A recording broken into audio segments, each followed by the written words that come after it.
displayed a deadly proficiency in his lethal skills, wielding his curved blade with remarkable finesse.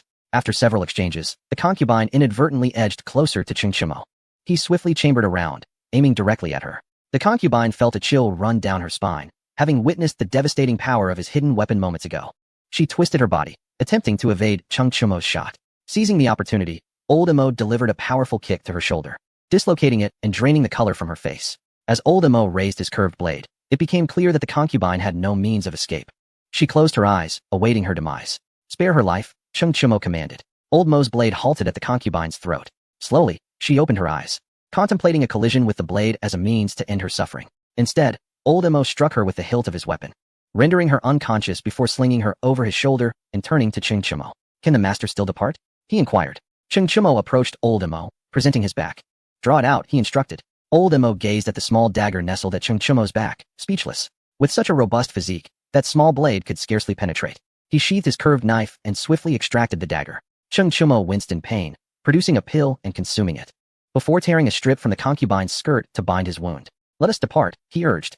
The trio exited the cave, finding no nefarious figures waiting outside. This assassination attempt had been hastily organized and poorly executed. At that moment, the abbot approached, startled at the sight of Cheng Chimo. "Disciple, what has transpired?" he questioned, his expression grave. "Someone has grown envious of my renown," Cheng Chimo replied, refraining from disclosing that Li Shimin sought his life. The abbot's anger flared. Cheng Chimo represented a crucial element in his financial ventures, and without him, their business would falter. "Fear not, brother. I shall take charge. Anyone daring to bully my disciple at Dawn Temple is courting death," the abbot declared fiercely. He summoned the staff monks, asserting, "Let us see who dares to threaten my disciple." A group of monks quickly assembled, the renowned 18 staff monks, rumored to have once rescued Li Shimin, although not all were present. The abbot beamed with pride. It took him years to cultivate these monks, enlisting esteemed masters to train them. Having undergone extensive indoctrination, they devoted themselves solely to martial arts in the temple. "These 18 staff monks will ensure your safety," the abbot assured Cheng Chimo.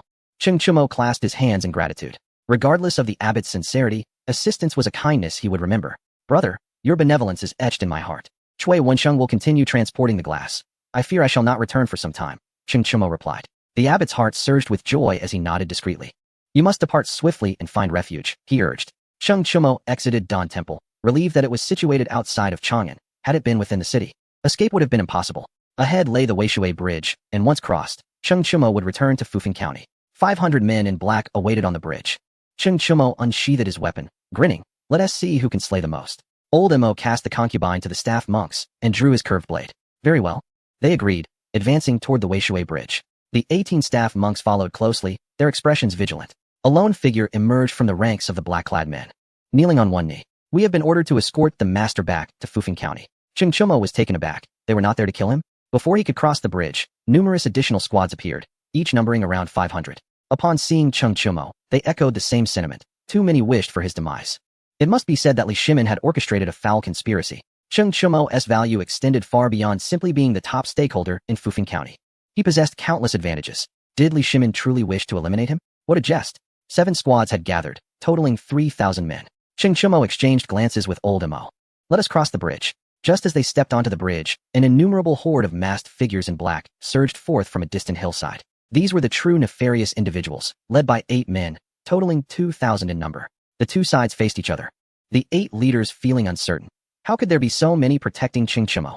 In the distance, the concubine had regained consciousness, her wrists bound by ropes as Old Imo held the tether. The 8 men exchanged grim looks, unsure of how to proceed. While they hesitated, Cheng Chimo was resolute.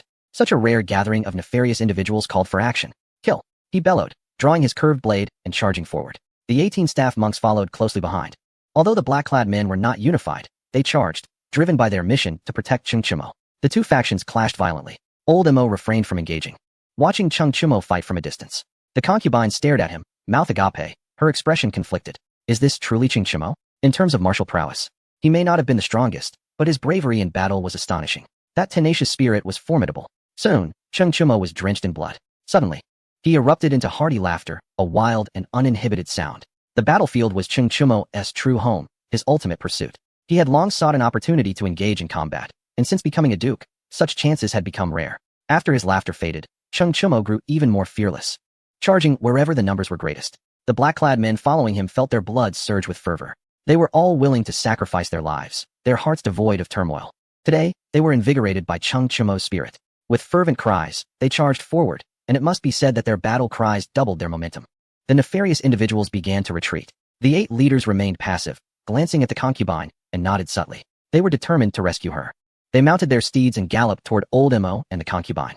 At a distance of 100 meters, they halted, gritting their teeth as they faced Old Mo, who had positioned his curved blade at the concubine's throat.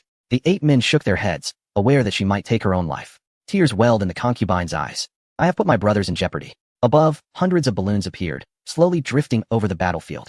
The 2 fighting factions parted in confusion, wondering what this spectacle was. Cheng Chimo chuckled as the balloons descended, and as they neared the ground, special forces began to rappel down the ropes. 300 soldiers landed in unison, kneeling before Cheng Chimo. We apologize for our tardiness, Master, they said in unison. Cheng Chimo smiled. Kill, he commanded. Yes. The special forces charged toward the nefarious individuals. The 8 leaders were taken aback. The special forces began their slaughter. This was their first encounter with such elite soldiers.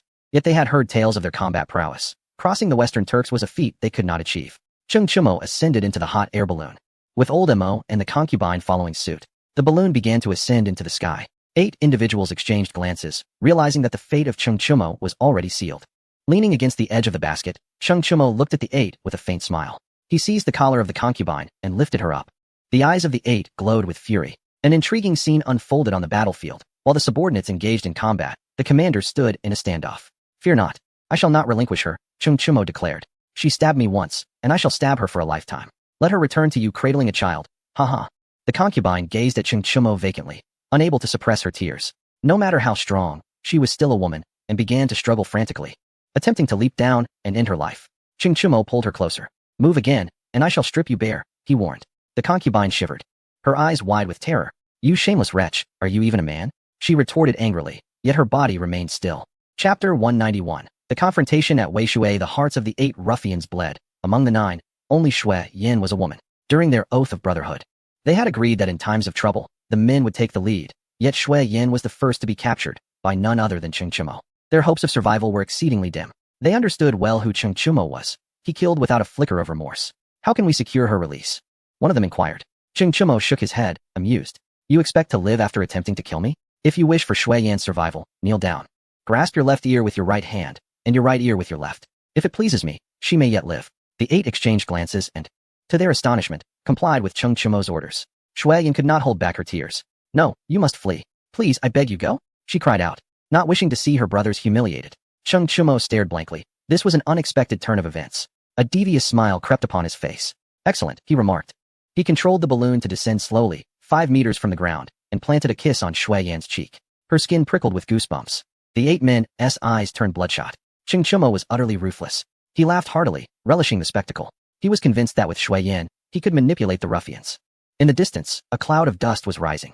Cheng Chimo's expression grew grave. Retreat, he bellowed. The special forces scattered in groups, vanishing without a trace. The dust rolled towards Weishui Bridge.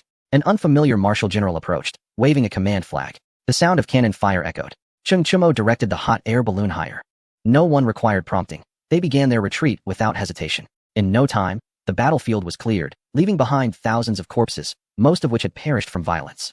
The destructive power of the artillery was not as exaggerated as portrayed in dramas. During the Vietnam War, 600 tons of artillery only claimed 700 enemy lives, a commendable feat nonetheless. As the dust settled, Cheng Chimo gazed towards Weishui Bridge. A carriage halted upon it, and Li Shimin emerged. Casting a frigid glance at Cheng Chimo remained composed, devoid of any guilt. He had saved the Guanyin maid. Every additional year of her life belonged to him. History could not be altered, nor could he change it. In any year without Empress Changsun, she would have inevitably perished. Even if she did not die, there would never be another Empress Changsun. Li Shimin knew that every action had consequences. He reflected on his past deeds. Today, if you attempt to assassinate me again, you will pay dearly, Cheng Chimo asserted, his voice seething with rage. Li Shimin remained impassive, taking a long breath. He acknowledged that this endeavor had been somewhat rash. He did not believe he was wrong, as he could forsake, but others could not. Li Shimin said nothing further and returned to his carriage, omitting any mention of the Empress. Such matters were not for outsiders to know. The carriage set off towards Chang'an, while the hot air balloon drifted towards Fufeng County. Upon returning to Fufeng County, Cheng Chimo inquired how the special forces had arrived so swiftly. It turned out that the Guanyin maid had summoned them.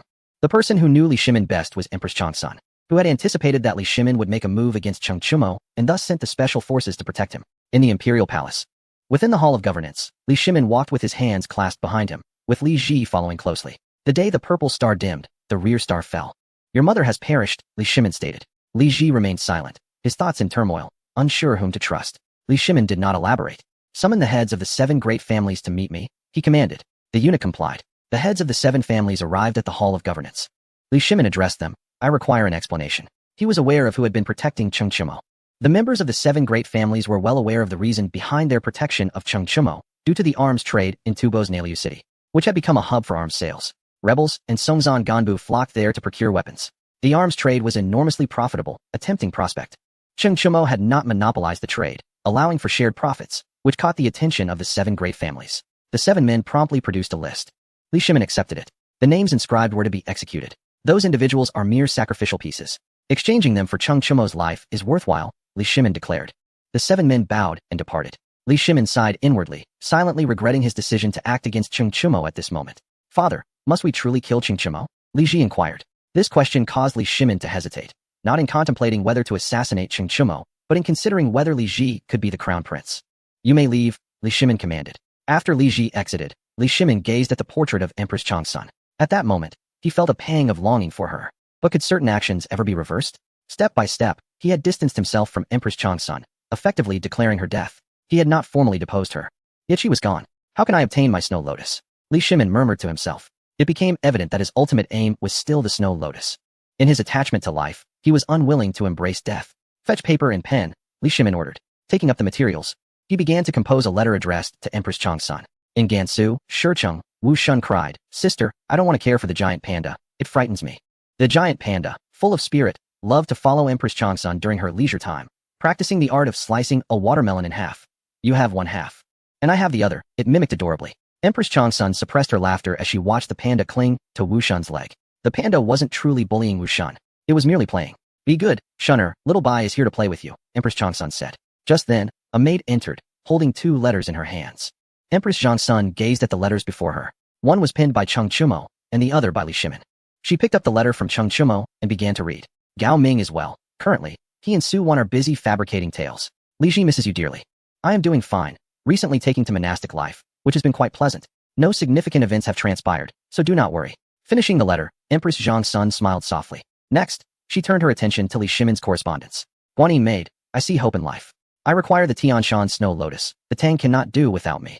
I implore you to persuade Cheng Chimo to retrieve it for me. After reading, Empress Changsun sighed inwardly. Ah, Li Shimin, do you still seek to manipulate me at this juncture? Another letter arrived, and she accepted it. The sovereign has been attacked. He and Li Shimin have clashed, confronting each other by the Weishui River, and ultimately parted ways. The sovereign has sustained 2 wounds, but they are not grave. Empress Changsun furrowed her brow. Calculating that Li Shimin's temperament was unpredictable, and sending the special forces back was indeed the correct decision. Do you require my return? Asked the one-armed maid. She had undergone a significant transformation, her countenance perpetually shrouded in a chill. No need. Chimo is not so easily vanquished, Empress Changsun replied. Will there be a confrontation? Wu Shun asked, his face etched with concern. Empress Changsun chuckled lightly. Will there be a fight? Perhaps others would rebel outright, but Cheng Chimo will not. She was certain of this. Cheng Chimo is undoubtedly the most loyal of ministers, his devotion surpassing that of Fang Xianling. He will not permit the nation to descend into chaos. Some individuals may exhibit bravado in their stronghold while being meek at home. But Cheng Chimo is not one of them. He endures oppression from the Tang and tolerates Li Shimin's bullying. However, he will not suffer the Turkic invaders. Do not fret. Shunner, Chimo will not act rashly, Empress Changsun reassured with a smile. As she finished speaking, her gaze drifted toward the distance, Fufeng County, where the villa stood.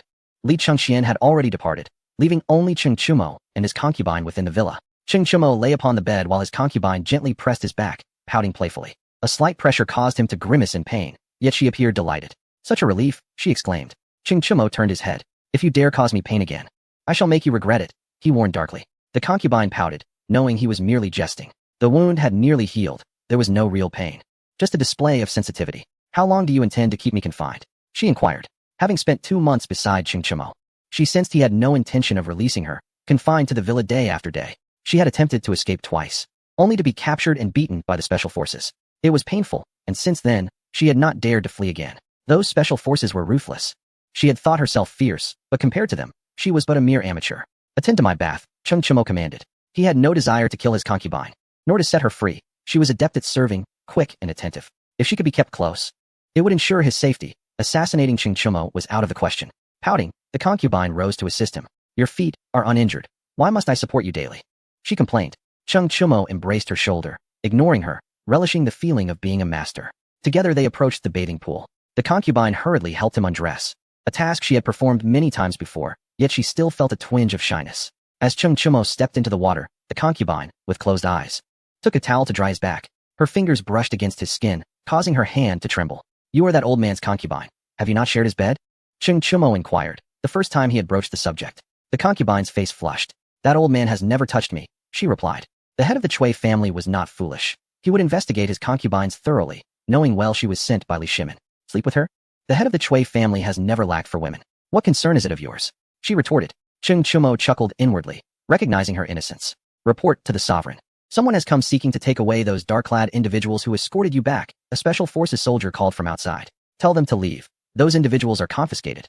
Cheng Chumo replied. When they returned, the black-clad figures had followed the hot air balloon. Their mission was to ensure Cheng Chumo's safe return to Fufeng County.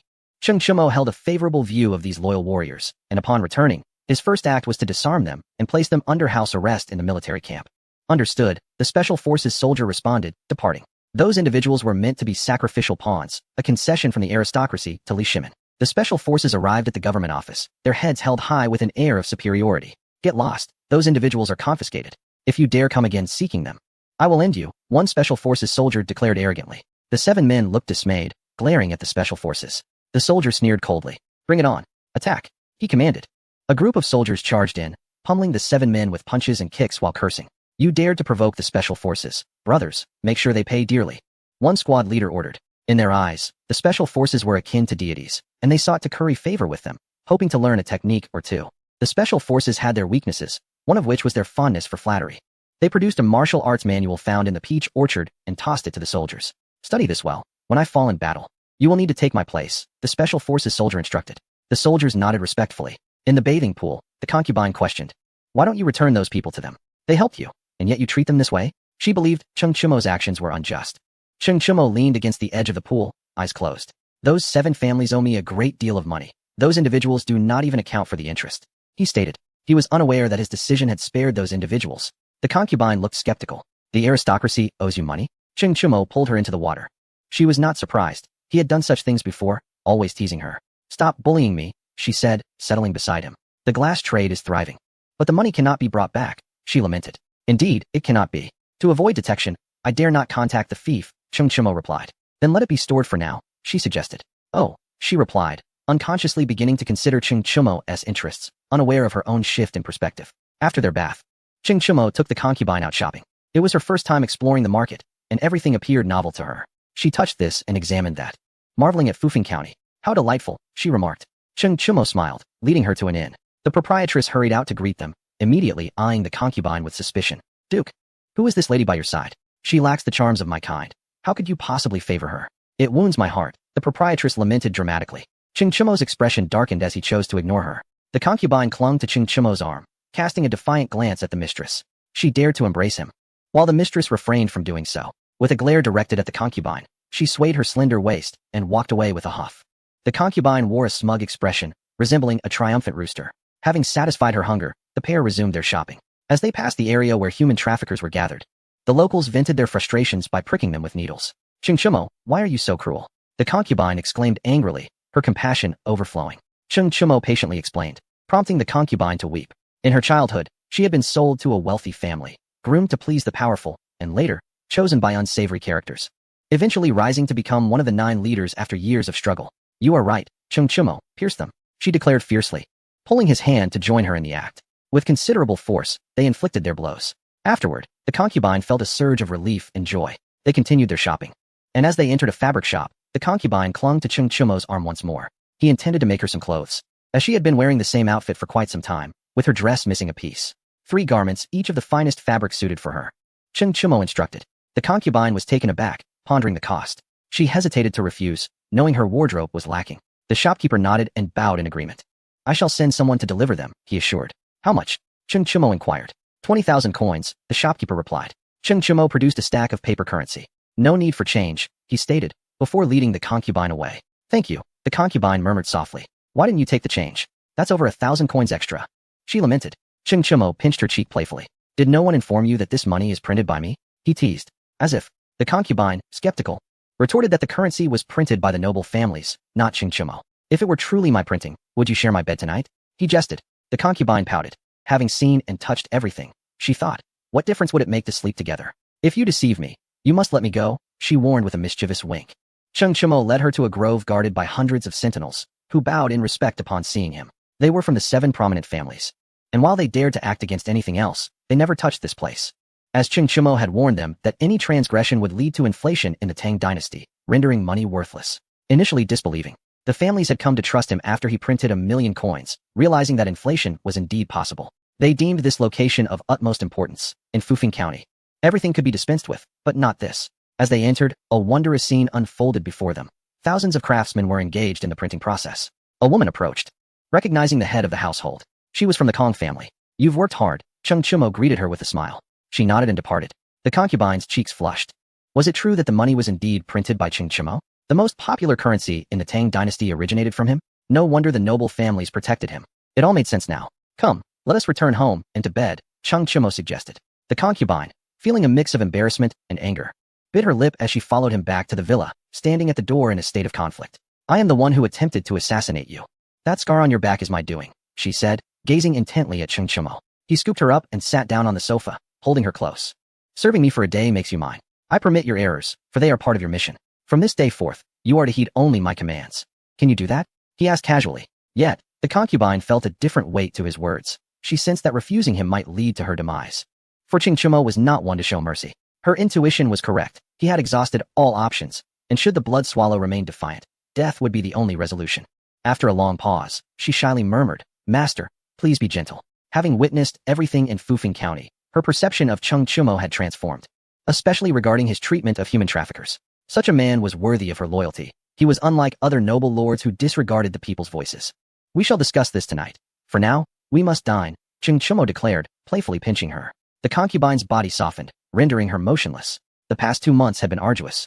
As she faced Qingqiumo daily and assisted him with his bathing, she grasped his large hand, pleading, No, I can no longer endure this.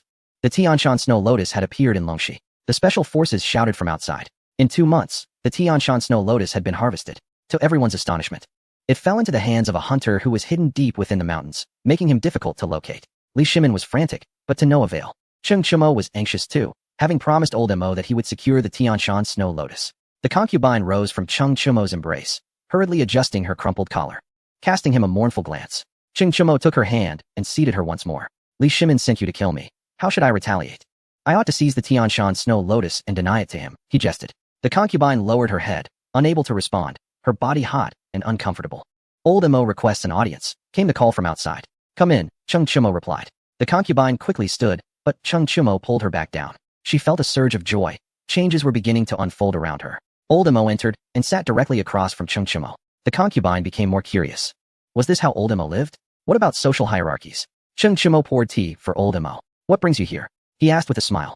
Master, I must obtain the Tianshan Snow Lotus. Li Huan is poisoned and requires it for the antidote, Old Mo stated gravely. Do not worry. You take the special forces to Longxi first. I will follow secretly. Draw their fire while I seize the Snow Lotus amidst the chaos, Qingqiumo instructed. Old Mo clasped his fists in gratitude and departed without further ado. The special forces delivered a letter from Li Shimin to Qingqiumo, warning him against coveting the Tianshan Snow Lotus. Qingqiumo tore it up without hesitation. Engaging in assassination, yet expecting me to remain passive? Surely, he must be dreaming. He scoffed as he carried the concubine back to the room. She dared not meet his gaze. She stammered, at a loss for words. Qingqiumo tossed her onto the bed, launching a playful assault.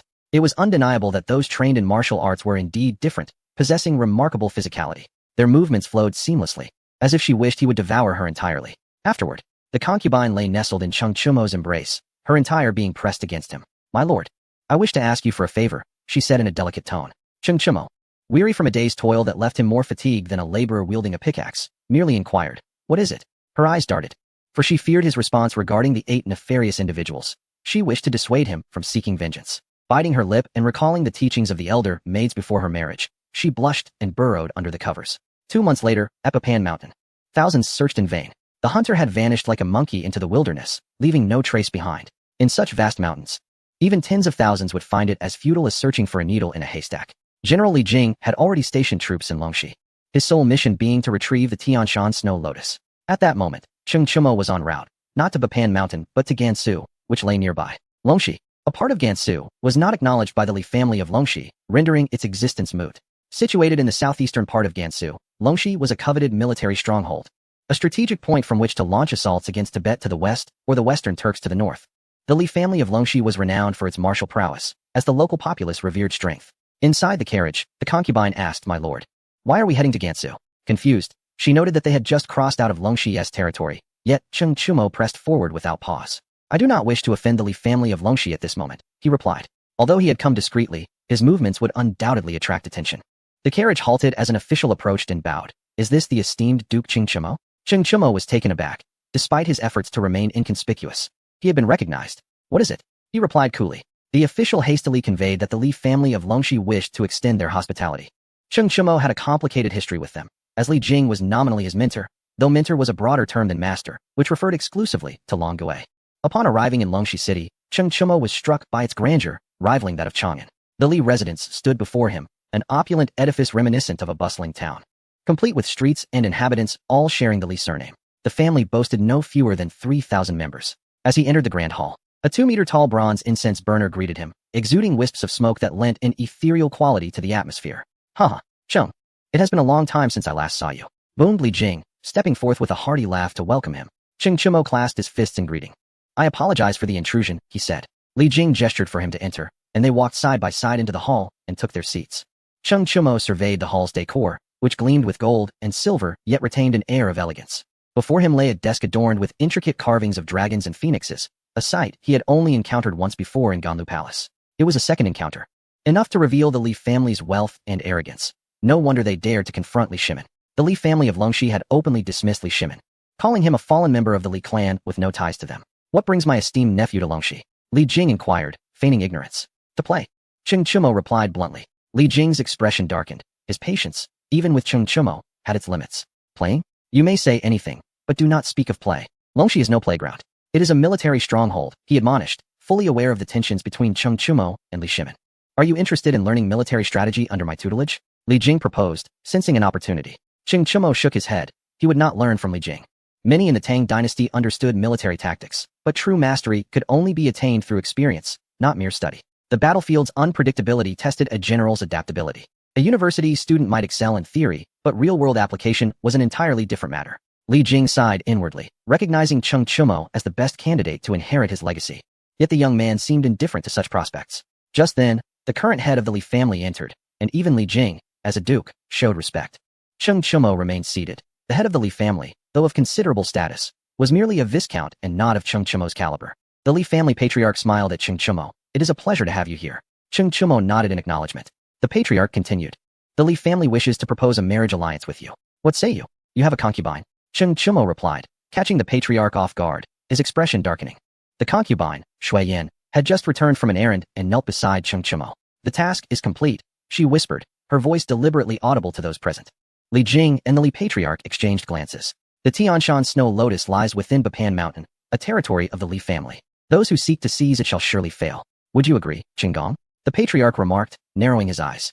The head of the Li family was determined to obtain the Tianshan Snow Lotus, for with it, Li Shimin would grant the Li family the position of General Li Jing of the three armies. This was Li Shimin's promise. Cheng Chumo smirked, a look of disbelief on his face. Really? I was unaware of that. I intend to transfer the Tianyuan left guard to train the troops. Tell me, who in Longxi can withstand a challenge? I wish to test them, Cheng Chumo remarked, not one to shy away from a challenge.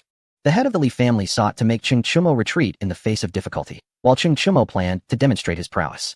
The aristocracy only knew of the Tianyuan left guard, but had never truly witnessed its capabilities. The head of the Li family chuckled, the Tianyuan left guard. What a fine name. Combat effectiveness? What battle prowess can the Tibetan slaves possess? Just as he was about to speak further, he interjected, no need to rush. Someone, arrange a room for Qinggong. Cheng Chumo pondered for a moment and decided to stay, as the Li family was curious about his strength. While he too wished to gauge the depths of the Li family's capabilities, a few maidens led the way, and Cheng Chumo followed them out. The head of the Li family turned to Li Jing, confusion evident in his eyes, not understanding why Li Jing had interrupted him. Li Jing clasped his fists. Uncle, do not underestimate the Tianyuan left guard. During the Battle of Changbai Mountain, there were slave troops. If the slaves possess such combat prowess, then this army is formidable indeed. Li Jing said gravely. No one understood military affairs better than he did. He knew what 50,000 well-trained and fearless soldiers represented, rendering any scheme futile. Upon hearing Li Jing's words, the head of the Li family remained impassive, though internally shocked, as he yearned for reconciliation and marriage with Qing Chimo. In this era, no contract held weight, only marriage was reliable. Make arrangements. Let Qing Chimo experience a show of force, the head of the Li family commanded. Li Jing's expression soured. Uncle, I am rather busy. Please have someone else handle it, he replied, rising swiftly to leave. Did they wish for Li Jing to offend someone? What a joke. The world of martial arts is not merely about violence. It revolves around human connections. The head of the Li family sighed, shaking his head with a bitter smile. Aware that Li Jing's stubbornness was unchangeable. Someone, summon Li Qingwen, he instructed the maid. Shortly, Li Qingwen entered. Greetings, family head, she bowed. The girl was 18. Why was she still unmarried at this age? Because no one was worthy of her. She was the most beautiful among the family's women. Adept in both song and martial arts, and knowledgeable in military strategy. Had it not been for the head of the Li family's intervention, she would have long since led troops into battle. The head of the Li family stroked his beard and smiled. Exceptional individuals possess privileges wherever they are. And Li Qingwen is one of them. If you agree to marry, I will let you command the search for the Tianshan Snow Lotus at Papan Mountain, he said with a grin. Li Qingwen's eyes sparkled as she stepped closer to the family head, playfully clinging to his arm. Grandfather, I do not wish to marry. I want to lead troops. Please, let me command, she pleaded, shaking the head of the Li family's arm incessantly. The head of the Li family remained unmoved. A girl always dreaming of leading troops is indeed troubling. You shall marry Qing Chimo, and I will grant you your wish, he replied. Li Qingwen turned her head away, visibly reluctant. Qing Chimo had no good reputation among the aristocracy. She had heard whispers of his greed and lecherous nature, often acting foolishly. How could such a person be worthy of her? Although unwilling, she did not dare refuse. This was precisely the effect the head of the Li family desired. This young lady would undoubtedly seek out Qing Chimo to challenge him, and winning would be ideal. He had faith in her abilities. Go now, weave your own wedding gown. It will not be long, the head of the Li family added. Li Qingwen stormed off. Her first task to prepare for Qing Chimo. The head of the Li family cooperated, publicly announcing the betrothal between Qingwen and Qing Chimo. Li Qingwen was the dream companion of the family's young men. Marrying a foreigner, especially Qing Chimo, was intolerable. Thus commenced a scheme targeting Qing Chimo. Qing Chimo and his concubine were led to a charming courtyard. The concubine, carrying a large bundle, entered the room and began changing clothes. Donning 10 outfits in less than the time it takes to brew a cup of tea. Once dressed, she presented herself to Qing Chimo, who accepted her with keen interest. His gaze fixated on her legs. The concubine, unashamed, displayed a hint of pride, subtly enticing Qing Chimo. Master, do you think this outfit looks good on me? She asked, gazing at him innocently. Qing Chimo was at a loss for words when a group shouted from outside the estate. Qing Chimo, come out. He opened the window to inquire. What is it? The concubine approached him, linking her arm with his. It seems a group of youngsters has come to make their presence known. They likely intend to intimidate me, Qing Chimo remarked. The concubine, indignant, declared, I shall go teach them a lesson. Qing Chimo chuckled, pinching her nose. Leave the fighting to me. Do not let them know you possess martial skills, he advised. She nodded, secretly delighted, considering herself to be Qing Chimo's trump card. Go on, and return swiftly. I have laundry to attend to, the concubine urged. Qing Chimo stepped outside, hands clasped behind his back as he observed them. You called for me? He inquired. The Li family's youths took a step back, intimidated by his calm demeanor. Indeed, it is you we seek, they replied, parting to reveal a young man walking forward, flanked by several companions. The young man wore a calm expression, while his followers gazed skyward. Qing Chimo scrutinized the youth. You are the young master of the Li family? You do not resemble him. I have met him before, Qing Chimo stated. The youth remained unfazed, a flicker of coldness in his eyes. Qing Chimo understood that in the realm of martial arts, turmoil was inevitable. It seemed the Li family was not as united as they appeared. If they intended to intimidate him, he would retaliate fiercely. Have you heard of the Han Dynasty's Edict of Favor? You possess an impressive appearance, truly a dragon among men. Had I not seen your young master, I would have thought you were him. What a pity to remain unrecognized, he lamented dramatically, as though advocating for the youth. The young man's eyes sparkled with eagerness and excitement. He had diligently honed his martial skills over the years, never daring to relax. Yet as a bastard son, he had no chance to become the young master. Fate was determined by birth. Other youths from smaller families could venture out on their own, but he could not. The Li family did not permit divisions. Rubbing his eyes, he clasped his fists toward Qing Chimo, the unspoken understanding lingering in the air. Qing Chimo returned the gesture. Brother, you know who I am. I have already dispatched troops here. Just say the word, and I will swiftly dethrone your family head. That old man stands no chance against me. Once successful, you shall become the family head, and we shall pledge brotherhood. Together, we shall be invincible, Qing Chimo asserted earnestly, his words resolute. Li Jun was momentarily taken aback.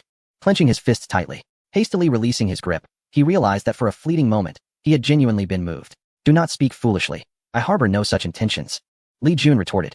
The others gazed at Li Jun with excitement, for should he ascend to the position of family head, their status would undoubtedly rise as well. Brother Jun, one youth began, but was abruptly silenced by a gesture from Li Jun. The boy ceased his words, and his gaze towards Cheng Chimo shifted, as if he were one of their own. The others mirrored this sentiment, their hostility dissipating. Cheng Chimo was a supporter of their elder brother. Thus he was considered one of them. Brother Cheng, your presence has truly brought glory to our Li family. Should you require anything, please do not hesitate to let me know. I assure you, I shall satisfy your needs, Li Jun said, cupping his hands in respect. Cheng Chimo, inwardly pleased, nodded with a smile. Very well. I wonder what delightful dishes your family has to offer. I confess, I have a penchant for sharing drinks with like-minded companions. I shall not attend the banquet this evening. Instead, prepare some dishes for us to enjoy together. Li Jun clasped his fists, his heart soaring with joy. They all understood the caliber of Cheng Chimo. Though they held a disdain for him, they could not deny his prowess. After Li Jun departed, Cheng Chimo turned back towards the other courtyard. Upon returning home, Li Jun was immediately met with a pinch to his ear from Li Qingwen. Is this how you choose to support me? She exclaimed in anger. She was furious, believing that Li Jun's intervention would deter Cheng Chimo. She had no desire to marry someone as greedy and lecherous as him. Li Jun dared not utter a word, donning a fawning expression. Sister, do not be angry. In the past, I may have spoken ill of Cheng Chimo. That was my mistake. I misled you. Truly, if you do not believe me, let us see for ourselves this evening. Marrying him would not be a folly, he insisted. A few years prior, Li Qingwen had heard tales of Cheng Chimo and had held him in great admiration, eager to witness the grandeur of such a formidable figure. Being a woman of ambition, she packed a small bag to seek out Cheng Chimo. To prevent his sister from pursuing this course, Li Jun began to cast aspersions on Cheng Chimo. Li Qingwen regarded him skeptically. Brother, speak honestly. Do you aspire to be the future family head? She inquired, releasing her grip. Li Jun straightened, rubbing his ear. Those who are not heads of families remain vassals. I do not wish to live my life as a subordinate, he declared. Li Qingwen fell into contemplation, pondering how she might assist her brother. Will Cheng Chimo truly help you? She asked. Indeed, he wishes to vex the family head, to vex Li Jing. And he shall certainly do so, Li Jun asserted confidently. Chapter 196, The Unyielding Sword Saint. A gift or not? In truth, Li Jun felt a twinge of uncertainty. He was unaware of Cheng Chimo's true intentions. He could not afford to relinquish this once-in-a-lifetime opportunity. For there would be no other who dared to address him in such a manner, nor another who would so boldly act within the Li family. I cannot forsake this chance. There shall not be another, he reiterated. He was not one to dwell on the past. His idol was Li Jing. Why must there be a rival when there is already a successor? With the young master present, I am excluded from all matters, and I shall gain no benefits. I am not the heir to Li Jing. My singular opportunity has vanished, and thus, I must take risks. Li Qingwen smiled gently, her smile reminiscent of spring blooms, bringing hope to Li Jun. That night, she prepared a sumptuous array of dishes, and with a food box in hand, the siblings made their way to Cheng Chimo's residence. A young concubine, lost in thought, rose with a smile upon seeing them. Are you here to see the family head? Please wait. My master has been invited by your family head, she informed them. The siblings exchanged glances. Li Jun's expression darkened. A bitter feeling settling in as Cheng Chimo had gone to a banquet, leaving him with no opportunity. Setting down the food box, he bowed respectfully. These dishes were prepared by my sister. I hope Brother Cheng finds them to his liking. Since he is not present, we shall take our leave, Li Jun stated. Waiting here seemed futile. It would be better to return home and avoid the awkwardness. However, Li Qingwen disagreed, saying, Brother, do not hurry away. We have yet to see Brother Cheng. She blinked innocently. Li Jun feigned ignorance, feeling somewhat disheartened that even the illustrious Cheng Chimo would not keep his word. Despite prior assurances, though he held grievances in his heart, he chose to remain and wait for Cheng Chimo. Li Qingwen set the dishes on a stone table. May I ask your name, dear sister? She inquired of the concubine. You may call me Sister Yan, the concubine replied, her demeanor charmingly innocuous, much like a simple maidservant. Sister Yan, please do try my dishes, Li Qingwen urged, pulling the concubine to sit and assisting her with the food. After a taste, the concubine praised, delicious. Li Qingwen beamed with delight. I am glad you enjoy it. What do you like to do, Sister Yan? She continued. Upon mentioning her interests, the concubine became more talkative and even guided Li Qingwen to admire her clothing. Upon viewing the garments, Li Qingwen's eyes glistened with envy. In this era, there were few novel delights. Women's preferences were limited, and clothing was the ultimate treasure for any woman. Li Qingwen longed to request a piece, but felt too shy to voice it. The Li family could not afford such exquisite attire, nor would they spend lavishly on clothing for their women. The concubine, brimming with pride, mused privately about how well her master treated her. Meanwhile, Cheng Chimo, amidst his musings, wondered who was thinking of him. He cast a glance towards the Li family head. I am a man of fairness. When respect is given to me, I return it tenfold. Your family owes me a considerable sum, and yet finds the time to host a banquet. This is unexpected. Frankly, I have never encountered such brazen audacity, Cheng Chimo remarked, rubbing his nose with a derisive expression. The Li family head, unperturbed, noted Li Jing's exasperation, musing that Cheng Chimo was making a fuss over trivial matters. These are mere trifles. Cheng Gong, how do you view my Li family? The family head inquired. Cheng Chimo's anger flared. 1,000,000 coins is a trifling matter. He stood, pointing an accusing finger at the family head. You truly possess a remarkable ability to boast. Is it not beneath you to consider that a trifling matter? Do you genuinely believe your family can produce 1,000,000 coins? If you dare to default on this debt, you shall regret it, he thundered. Li Jing was taken aback. 1,000,000. His heart trembled. The campaign against the Eastern Turks had cost merely 500,000 coins. Yet the Li family purportedly owed Cheng Chumo twice that amount. He regarded the family head incredulously, seeking confirmation of Cheng Chumo's claims. The family head, maintaining his composure, smiled and nodded at Li Jing. Li Jing's mind reeled. How could one smile while owing such a sum? Cheng Gong, do remain calm. It is merely money. The Li family has it, and shall certainly repay you, the family head assured. That sentiment rang familiar. It seemed that those in debt often spoke thus. Cheng Chumo's expression soured, for he understood that the aristocracy had no intention of repaying the debt.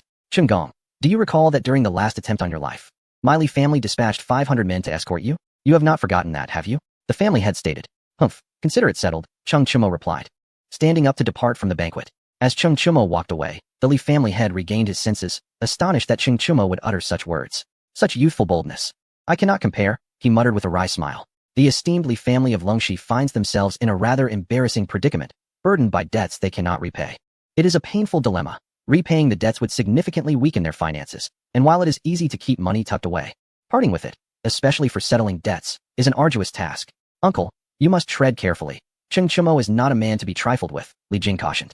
The head of the Li family, however, remained nonchalant, believing that even if Cheng Chumo were formidable, he was merely a small tiger, confident in his ability to manage the situation. Cheng Chumo returned to his residence in a fit of rage. You old fool, just wait. How dare you touch my money? This is far from over. I won't rest until I have dismantled you. He raged before even stepping inside. He felt an overwhelming sense of frustration.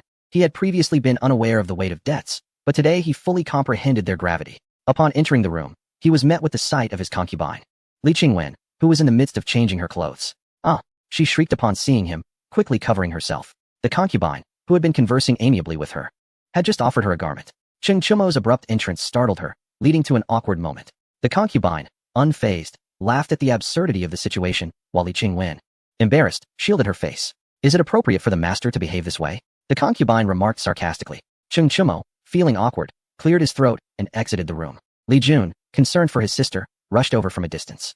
Upon seeing Cheng Chumo, he felt relieved, knowing that he was safe. Brother Cheng. He greeted with a fist salute, his tone slightly displeased. Cheng Chumo, oblivious to the underlying tension, shot a glare at Li Jun. Your family lacks virtue, he spat, taking out his frustrations on Li Jun after being humiliated by the head of the Li family. Li Jun, rather amused than angered, thought to himself that the banquet must have ended poorly, which, in his view, was a positive outcome. You are right, Brother Cheng, he responded with a smile. Cheng Chumo patted his broad shoulder. The Li family is decent enough. Let us discuss your ambitions as the family head. With that, Cheng Chumo resolved to instigate a significant upheaval within the Li family. A push for reforms that would not only rattle the old man, but also serve as a test of his resolve. The two men approached a stone table to deliberate. Cheng Chumo spoke while enjoying a meal. Rest assured, I shall provide my utmost support. Have you heard of the Tianyuan Left Guard? Or the Jinbei Army from Fufeng County? It does not matter if you have not. Surely you are familiar with special forces. They are all on their way to Longxi, so proceed with confidence. Li Jun's heart raced with excitement. He had heard of these forces, but never anticipated Cheng Chumo would bring them to Longxi. You can count on me not to disappoint you, Li Jun assured him. Cheng Chumo, without lifting his gaze, replied indifferently, disappointment is of little consequence to me. Just remember, the upper hand is yours. If you do not give it, I shall simply take it. Chapter 197. An attempted assassination. Cheng Chumo continued speaking as Li Jun attentively served him food. These ribs are quite well prepared, he remarked, relishing the crispy bones. This scene caught Li Qingwen's eye, prompting her to cover her mouth and flee the residence. Cheng Chumo, perplexed by her sudden departure, looked on while Li Jun offered a wry smile. He dared not mention that Cheng Chumo was unaware of the proper decorum. Eating bones at another's table suggested inadequate hospitality and insufficient food. Li Jun explained briefly before departing to make preparations. The concubine used a handkerchief to wipe Cheng Chumo's mouth. Please do not be upset, master. Prominent families have many rules, she said, concerned about his feelings. She had developed a fondness for Qingwen, appreciating her considerate nature, though she felt her emotions ran too deep. Cheng Chumo, however, remained unfazed. He was aware of the myriad rules, but he had not anticipated their extent. In his own home, he faced no such restrictions, and he had been told that a man must eat bones. The two then returned to their chambers to rest. The following day, Cheng Chumo strolled through the Li estate, taking in the vastness of the place. He sought a nearby tavern for a meal, where the prices were quite reasonable, given that it was a family business. The young master of the Li family was also dining there, and upon spotting him, Cheng Chumo felt a surge of opportunity. Approaching the Li family's young master, he declared, "So you are the young master? I have heard of your family's prowess. Come forth and spar with me." The young master stared at Cheng Chimo, his face turning a deep shade of crimson, yet he hesitated to rise. He was acutely aware that he could not match Cheng Chimo's strength. "Do not be too excessive. This is the Li family," he retorted, his voice steady but lacking conviction. Cheng Chimo scoffed. "The Li family? I frequent the palace. What is the Li family to me? I dare to even step upon your threshold, believe it or not." While the young master managed to maintain his composure, the others in the Li family could not contain themselves any longer. They charged toward Cheng Chimo, outraged that someone would dare to cause a stir in their midst. A punch struck Cheng Chimo squarely in the chest, but he did not evade the blow. Instead, he took a step back, a smirk playing on his lips. The young master felt a jolt of realization. Cheng Chimo had allowed the hit to land intentionally. "Ah, someone has struck me. I am being assaulted within the Li family. Prepare for the consequences." Cheng Chimo shouted as he leisurely exited the tavern. "Ha ha. Young master of the Li family? We shall meet on the battlefield." He laughed as he departed. Without returning to the villa, he boarded a carriage and left. The head of the Li family was taken aback upon receiving the news. "Alas, how foolish of you to lay hands on him, regardless of right or wrong. Cheng Chimo now has grounds to retaliate against you," Li Jing remarked, exasperated. The head sighed inwardly, realizing that the young master was a disappointment. His long tenure in warfare had left him indifferent to family matters. Taking a deep breath, the head of the Li family felt a sense of helplessness.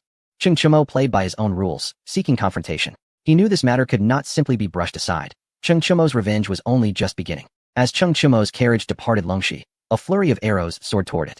Fortunately, the carriage was specially crafted and impervious to arrows, but the horses fell, pierced like hedgehogs. Cheng Chimo drew his bronze sword. "Stay inside and be cautious," he instructed the concubine. She nodded in compliance. After the rain of arrows ceased, a group surged forward. Cheng Chimo dismounted to confront them. These assailants were ruthless, and Cheng Chimo fought back fiercely. Another group approached. Led by 8 individuals whose intentions were clear, they were there to assassinate him. Utilizing his remarkable combat skills, Cheng Chimo fended off attackers with ease. The 8 realized they could not withstand his prowess. After witnessing their comrades falter, they brandished their weapons and charged. The concubine, spotting the 8 through the carriage's gap, hurriedly descended to assist, stepping in front of them. Without hesitation, the 8 engaged her, each move calculated. The concubine felt a surge of joy. Her 8 brothers remained steadfast. As she fought, she began to retreat.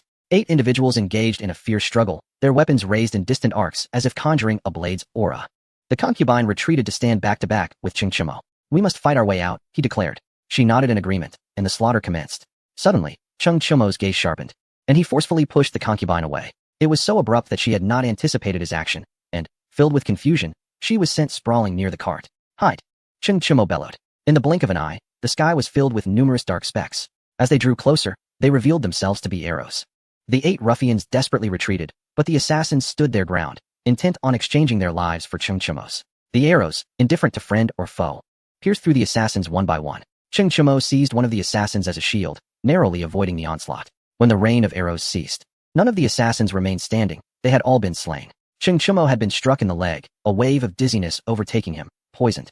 Those who had loosed the arrows prepared to fire again. The 8 Special Forces soldiers charged forward, ruthlessly eliminating every threat.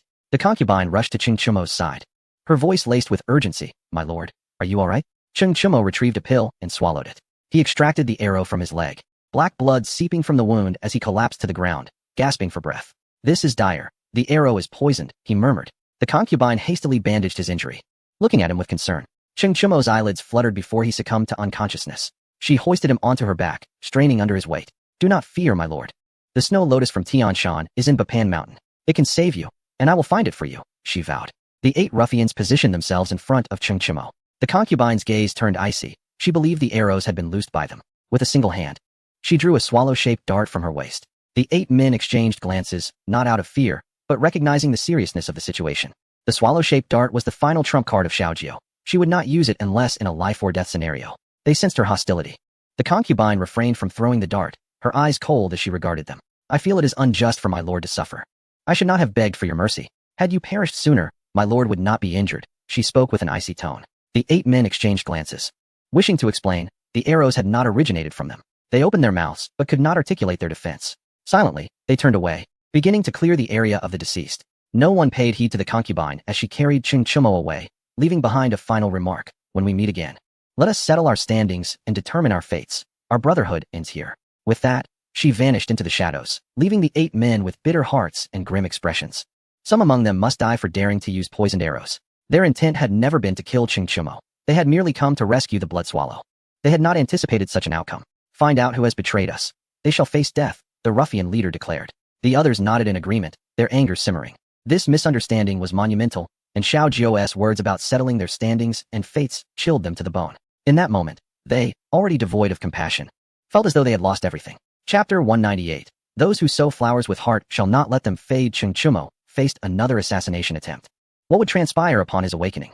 Humanity is inherently malevolent. His military ideals do not align with this era. Only through slaughter can one ensure safety. Only through bloodshed can one instill fear in those who might dare to harm Chen Chumo. In Longxi, the head of the Li family wore a grim expression. Chen Chumo had been attacked immediately upon exiting the city. Was it not connected to his family? No one believed that. He turned to Li Jing. We must investigate thoroughly.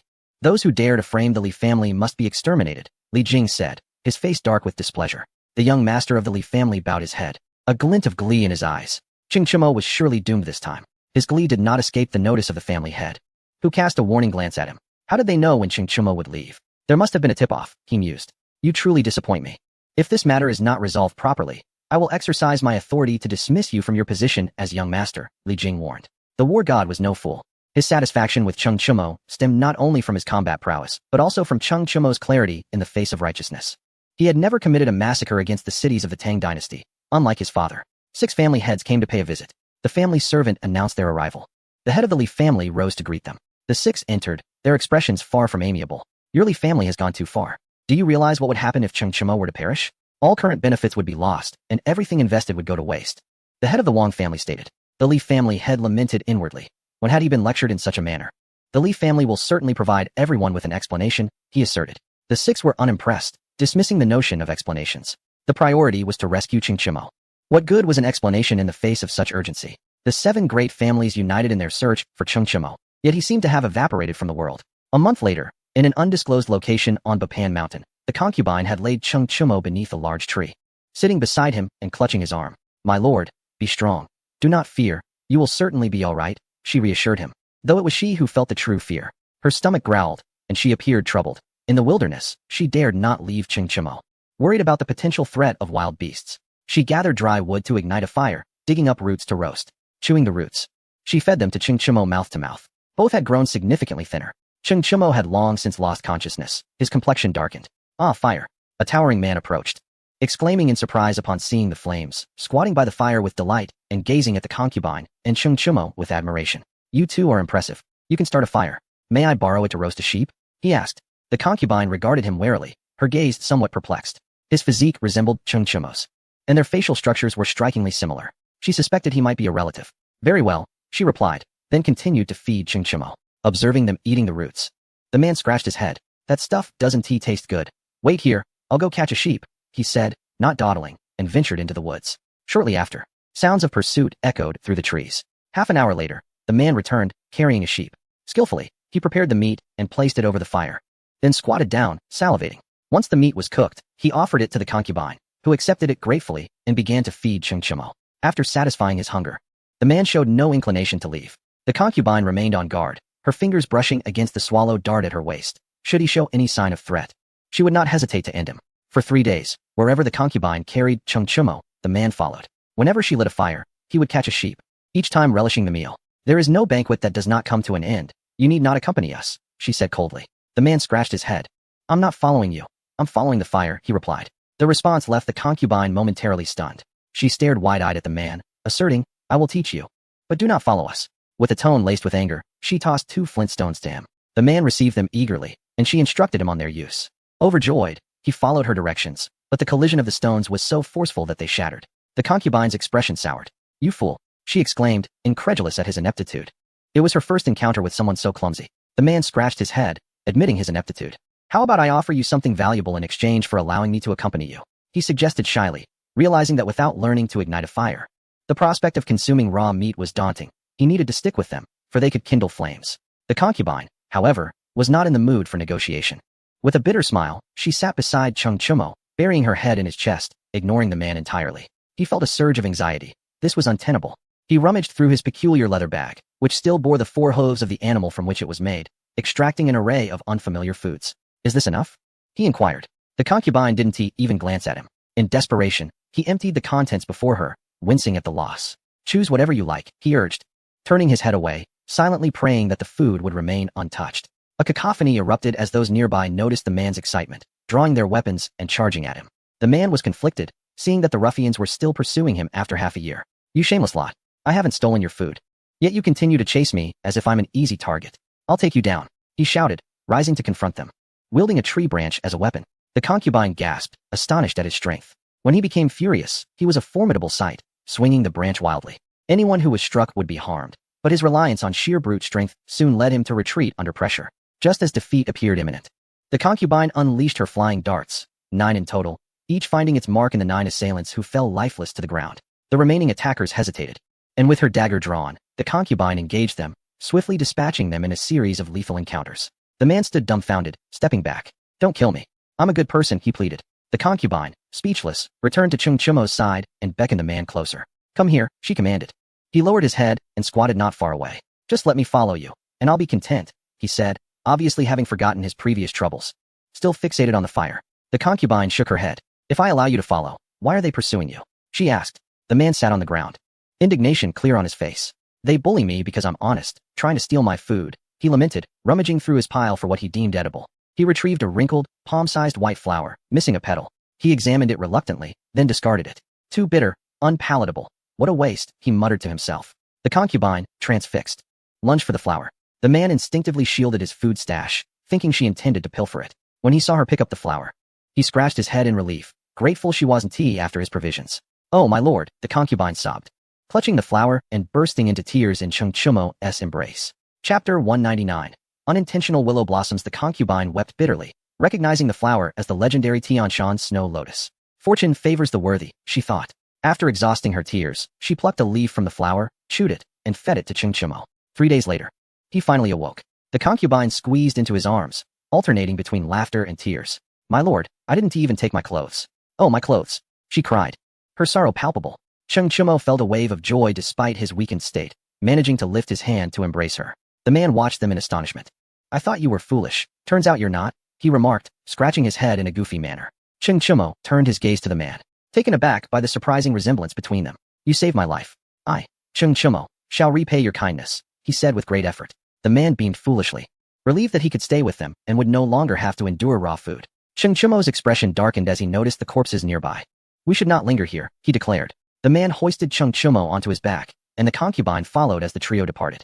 A group charged towards them, some leading hunting dogs. After observing for a moment, they pursued Chung Chumo in the direction he had fled. After several days of recovery, Chung Chumo could manage to walk unsteadily. Yinzi, hand me the knife, he instructed.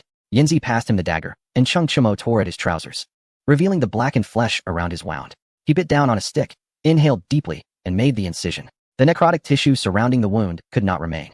The concubine covered her eyes, tears streaming down her face, while the man, still hungry, sat nearby watching. Initially, the incision was painless due to the dead tissue. But after carving around the wound, the agony surged. I must apply pressure, Chung Chumo murmured, struggling to hold his wounded leg steady as it trembled violently. After a tea's worth of time, black blood erupted from the wound, followed by the flow of red blood. Chung Chumo exhaled in relief, the purging of toxins complete, and spat out the stick, now marked with teeth impressions. Help me stop the bleeding and apply medicine, he instructed.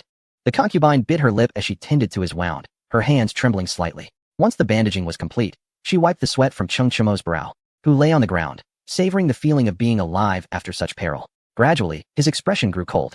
From his sleeve, he produced a bamboo stick. One end aimed at the sky. Pulling the cord attached to the bamboo, a whoosh followed by a bang resounded, and a brilliant purple flower burst forth into the sky, dazzling and lingering. 20 miles away, Lao Mo led a special forces team in search of the Tianshan snow lotus. Upon seeing the flower in the sky, his expression turned grave. The master is injured. We must advance at full speed, he commanded, taking off at a run.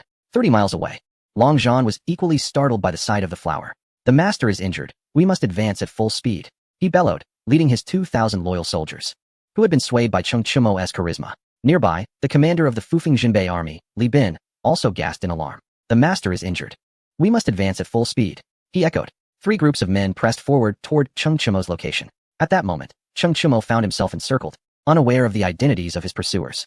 Hand over the Tianshan snow lotus, the leader demanded angrily. Chung Chumo smiled, glancing at the concubine. Be a good girl and give it to them, he whispered. The concubine pouted, reluctantly tossing the lotus away, sulking as she sat beside Chung Chumo. She had reverted to her former foolish self, The individuals were filled with elation as their leader secured the Tianshan Snow Lotus in a box, reveling in newfound wealth. With avarice in his gaze, he cast a glance at his concubine, who had recently faded into the wilderness. Her youthful appearance stirred within him a restless desire, prompting yet another look towards Cheng Chimo. "Deliver the woman beside you to me, or I shall take your life," he threatened. Cheng Chimo's eyes were icy, and he simply replied, "Heh, eradicate them all." The leader chuckled, questioning the young man's sanity. Did he truly intend to annihilate them? But soon, his smile faltered as Lao Mo, accompanied by special forces, charged in, initiating a slaughter. The unruly mob stood no chance against the elite soldiers, akin to sheep facing elephants. Lacking any comparable strength, in mere moments, half of them lay dead. After half an hour, only the leader remained standing, while Cheng Chimo, supported by his concubine, rose to his feet. After dispatching the leader with a single strike, Lao Mo knelt. The special forces followed suit. "We pay our respects to the Lord." No need for formalities, Cheng Chimo responded. Shortly thereafter, Long Zhan arrived with his assassins, and Li Bin brought the Fufeng Jinbei army. Over 20,000 men knelt in unison. "We pay our respects to the Lord." Cheng Chimo surveyed the scene. Purged the 8-plate mountain. Yes, this cleansing was not aimed at a specific individual, but rather at all who opposed him. Cheng Chimo recognized a crucial truth. Some individuals did not fear him, and if they exhibited no fear, then extermination was warranted. A bloodbath ensued, with death befalling anyone in sight. The entirety of 8-plate mountain fell silent, devoid of even the sounds of wildlife. Outside, onlookers were perplexed, unaware of the chaos within. In Longxi City, the Li family bore grave expressions. A significant crisis had arisen. The wounded city gate was barricaded. The Tianyuan left guard was merely 30 miles from Longxi City. Numerous large balloons floated above the military camp, accompanied by gleaming artillery. An assault on the city appeared imminent. They dispatched envoys for negotiation, yet the main commander refused to meet them. "Li Jing, you are a military deity. We find solace in your presence," the head of the Chui family stated. Li Jing instilled confidence, though his own countenance was grave. What comfort is that? He thought. He was a master of infiltration tactics, not of city defense. Cheng Chimo excelled in that realm. In the absence of artillery, one could defend with sheer determination, but now, with cannons in play, the notion of defense seemed futile. His troops had long since infiltrated 8-plate mountain, while the forces available in the city numbered less than 10,000. They possessed artillery, and so did the Tianyuan left guard, who also enjoyed aerial superiority. Li Jing envied the balloons. He had attempted to replicate them, and while the materials were easy to imitate, he could not achieve flight. He pondered the source of Cheng Chimo's mystical flames, wondering where he had acquired such power. Seeing Li Jing's silence, unease took hold of the assembly. They contemplated fleeing. The sound of war drums echoed. Li Jing led the assembly to the city walls. Finally encountering the commander of the Tianyuan left guard, Li Jing recognized him. He was the sole survivor who had once followed Cheng Chimo, bearing the military banner. "Why is this so?" Li Jing inquired. The Tianyuan commander, calm in demeanor, was indeed Tianyuan himself. Despite his youth, he had emerged from the depths of destruction, having honed his skills under Cheng Chimo's tutelage. "Where is our lord? If you do not surrender him within 3 days, we shall commence our siege, and blood will flow." Tianyuan's voice was cold as he turned his horse and departed. The clan leaders were taken aback. It was the first time anyone had dared speak to them so boldly. "Humph, is the nation of the 4 villages built on mere words?" the young master of the Li family retorted. Li Jing cast a detached glance at him. 3 days passed in the blink of an eye. Balloons drifted above Longxi City, incessantly dropping bombs. The sound of cannon fire echoed at the city gates. The Tianyuan forces proved true to their word, initiating the siege. The day of the assault marked the final confrontation, with over 100 cannons from the Tianyuan forces firing simultaneously. Hot air balloons continued their bombardment. Li Jing commanded the soldiers within the city to resist, occasionally firing back. It was the most constricting battle he had ever fought. He possessed strategy, but lacked troops. Was the Tianyuan left guard truly this formidable without Cheng Chimo? Li Qingwen exclaimed with excitement. Li Jun nodded gravely, torn on how to proceed. "Brother, what are you afraid of? We have an agreement with Cheng Chimo. This is a divinely bestowed opportunity. If we capture Uncle Li Jing and force him to surrender, who would dare oppose us? You would become the future young master." Li Qingwen effused, thrilled at the thought of capturing Uncle Li Jing. The family had been unjust to their branch, and she felt no obligation to be courteous. The door swung open, and Li Jing stepped inside. "You two brothers are quite bold," he remarked, his tone revealing no hint of anger or joy. Li Qingwen was taken aback, feeling a chill run down her spine. As if caught in a compromising situation, Li Jun remained unfazed, challenging, "Why should we not?" This question caught Li Jing's attention. What a splendid query. Why should we not strive for more? Why should we willingly remain subservient? Why should we possess talent, yet remain unrecognized? We can only guard Longxi City. The family is unjust. To prevent Li Jun from overshadowing the young master, he must remain in Longxi. To solidify the young master's position, they suppress all talented members of the family. This question encapsulated endless frustration. "Because you are a branch member," Li Jing replied. He had overheard their conversation outside. He sought Li Qingwen due to the Li family's announcement of her engagement to Qing Chimo. At this juncture, she was the only one who could save Longxi City. The military deity was not an actual deity. Against the Tianyuan left guard, he was powerless. With Cheng Chimo's fate uncertain, even if Li Qingwen stepped forward, her status as a future wife held no sway. She was not considered a legitimate wife, thus lacking any authority. Li Jing was taking a gamble, wagering that Qing Chimo was still alive. If he had survived the brutal border city battle, Li Jing believed he would do so again. What of being a branch member? Li Jun retorted, his voice unwavering as he faced the military deity, Li Jing. Li Jing felt a surge of joy. This young man was impressive. He feared not the ambition of the younger generation, but rather their complacency and lack of aspiration. Indeed, you speak with merit. If I do not strive for the position of commander, how could the Li family have attained its current status? Li Jing replied with a smile.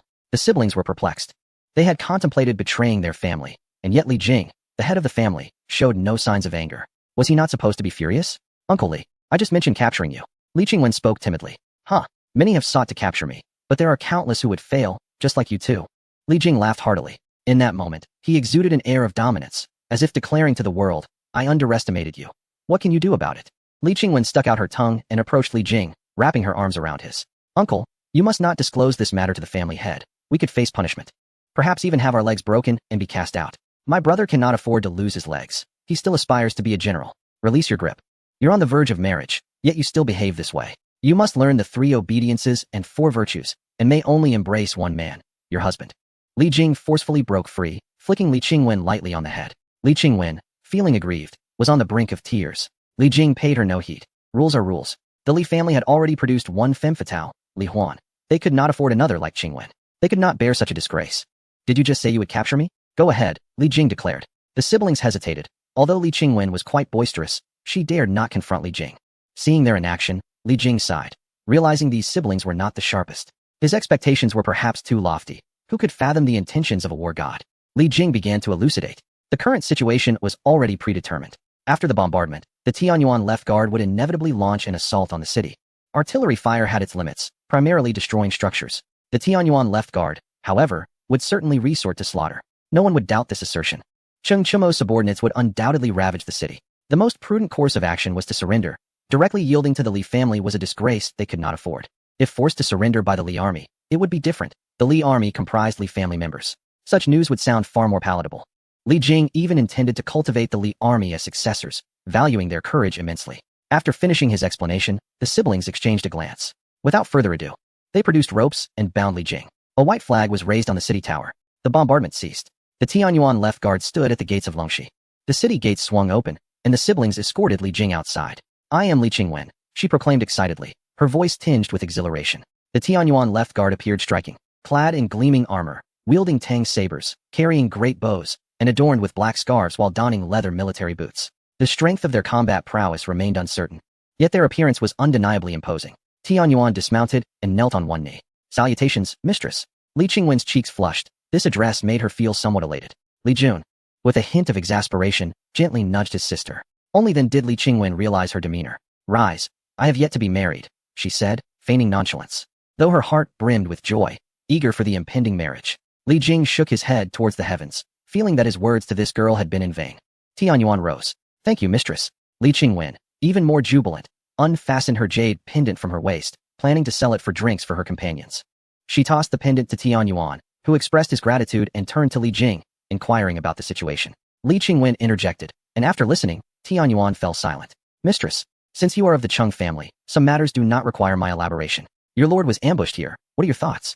He asked. Li Qingwen furrowed her brow, immediately considering the situation from a different perspective, positioning herself opposite her brother and Li Jing. With her hands clasped behind her back, she regarded them coolly. If anything befalls my husband, Longxi will be razed. None from the Li family shall escape. I am well aware of your numbers, she declared coldly, as if, in that moment, she were truly Cheng Chimo's wife. Li Jing found himself both amused and exasperated. What on earth was going on? Could this girl be trusted? Tianyuan seemed to have found his resolve, raising his tang saber high. Slaughter! He bellowed, and the Tianyuan left guard echoed his roar, their voices reverberating throughout Longxi. The entire city shuddered at the sound, and the citizens, terrified, sought to flee. The head of the Li family dispatched individuals to intervene. If the Li family were to abandon the city, it would spell their doom. From that moment on, their house would be in disarray, unable to defend their stronghold. He understood Li Jing's intentions, but was astonished that the upheaval would stem from Li Qingwen. Li Qingwen raised her hand, and the Tianyuan left guard fell silent. She was nearly overwhelmed with excitement. They were remarkably obedient, truly adhering to orders. Li Jing, too, noted the discipline within the Tianyuan left guard, further affirming that his actions were just. My husband's fate is uncertain. Annihilating the Li family will avail nothing. I command the entire army to remain on standby until my husband returns. Rest assured, my husband shall not perish. Good men do not live long. While evildoers thrive for a millennium, Li Qingwen proclaimed. Tianyuan nodded in agreement. He shared this sentiment. Whenever her husband was absent, calamity followed. Yet he would undoubtedly survive for a millennium. However, though my husband is not present, there are matters I must attend to on his behalf. My husband and Li Jun are brothers, and my husband's brother cannot be excluded from the role of family heir. It would be a slight against my husband, Tianyuan. How shall we proceed? Li Qingwen added. Tianyuan pondered for a moment, then bowed.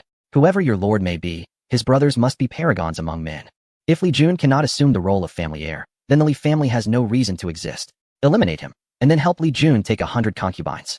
Decades hence, another Li family will arise, he declared. Chapter 201. The Li family's heir transition. Li Qingwen lauded Tianyuan's eloquence. Yet, he was not merely speaking. He genuinely believed this. Li Jing was rendered speechless. Could the transition of heirs within the Li family truly be a topic for Cheng Chimo's involvement? On the city tower, the Li family's heir clenched his fists tightly, glancing at his subordinate, who nodded and departed. He would not remain idle. Li Qingwen's mention of this matter was surely not without premeditation. The head of the Li family frowned. Li Jing had not broached this subject with him. Transitioning the heir? Absolutely out of the question. Retreat, Li Qingwen commanded. Tianyuan complied, ordering the troops to commence withdrawal. Slowly, a carriage came to a halt before the Tianyuan left guard. Cheng Chimo dismounted, arms crossed behind his back, facing the Tianyuan left guard. Salutations, my lord, Tianyuan shouted excitedly, and the entire Tianyuan left guard knelt on one knee. Salutations, my lord. Cheng Chimo nodded, then turned to Li Jing, approaching to untie his bonds. The ruse of self-inflicted hardship does not suit you. Let us abandon it, he stated. Li Jing was taken aback. He was unaccustomed to Cheng Chimo's manner of speaking, which lacked the usual banter and reproach. Cheng Chimo was indifferent to Li Jing's thoughts. At that moment, he cared little for the opinions of the world. Previously, he had feigned ignorance due to his lack of power. But today he would no longer play the fool. Why demean oneself? If you strike someone daily, one day they will appreciate your restraint, Cheng Chimo remarked. Gazing at Longxi with a rising smirk, commenced the assault. Li Jing was momentarily taken aback, as was the head of the Li family, and even Li Jun. Li Qingwen stared blankly at Cheng Chimo. Was the assault truly commencing? Without uttering a word, the order was given. Kill. Tianyuan drew his weapon and bellowed. The Tianyuan left guard surged forward, while balloons in the sky began dropping bombs onto the city walls. The Li family members began to retreat. The battered fortifications could not hold. Cheng Chimo turned to Li Jing, who remained impassive. Why? Li Jing inquired, perplexed. He could not comprehend why Cheng Chimo would choose to antagonize the Li family. What advantage would it bring him? Cheng Chimo gestured for him to proceed. The two climbed aboard the carriage. Cheng Chimo pulled aside the car curtain and instructed Tianyuan that breaching the 4 city gates would suffice, without disturbing the populace. He glanced at Li Jing, who was brewing tea, and took a sip. Li Jing held his cup, his demeanor serious as he scrutinized Cheng Chimo. I was ambushed at your Li family's hands. Had it not been for Yenner, I would be dead. I demand an explanation. You are aware of certain matters. As am I. If you wish to avoid disgrace for your family, it would be prudent for you to take action yourself, Cheng Chimo stated with a smile. Li Jing sighed as he sipped his tea. Could the head of the family truly protect the young master? Cheng Chimo had laid his cards on the table. The young master must die? If not, Cheng Chimo would take matters into his own hands, leading to an irrevocable enmity between him and the Li family. The Li family wielded power, yet Cheng Chimo commanded a private army, one of only 2 in all of the Tang dynasty. Against the might of an army, power was futile, no schemes would avail. Very well, I have not misjudged you, Li Jing. I shall resolve this matter, Li Jing affirmed. Cheng Chimo nodded. Watching Li Jing depart, the concubine leaned closer to Cheng Chimo, asking, why not annihilate their family? Cheng Chimo playfully pinched her cheek. Do you truly believe the Longxi Li family possesses nothing more? Are you certain they lack hidden cards?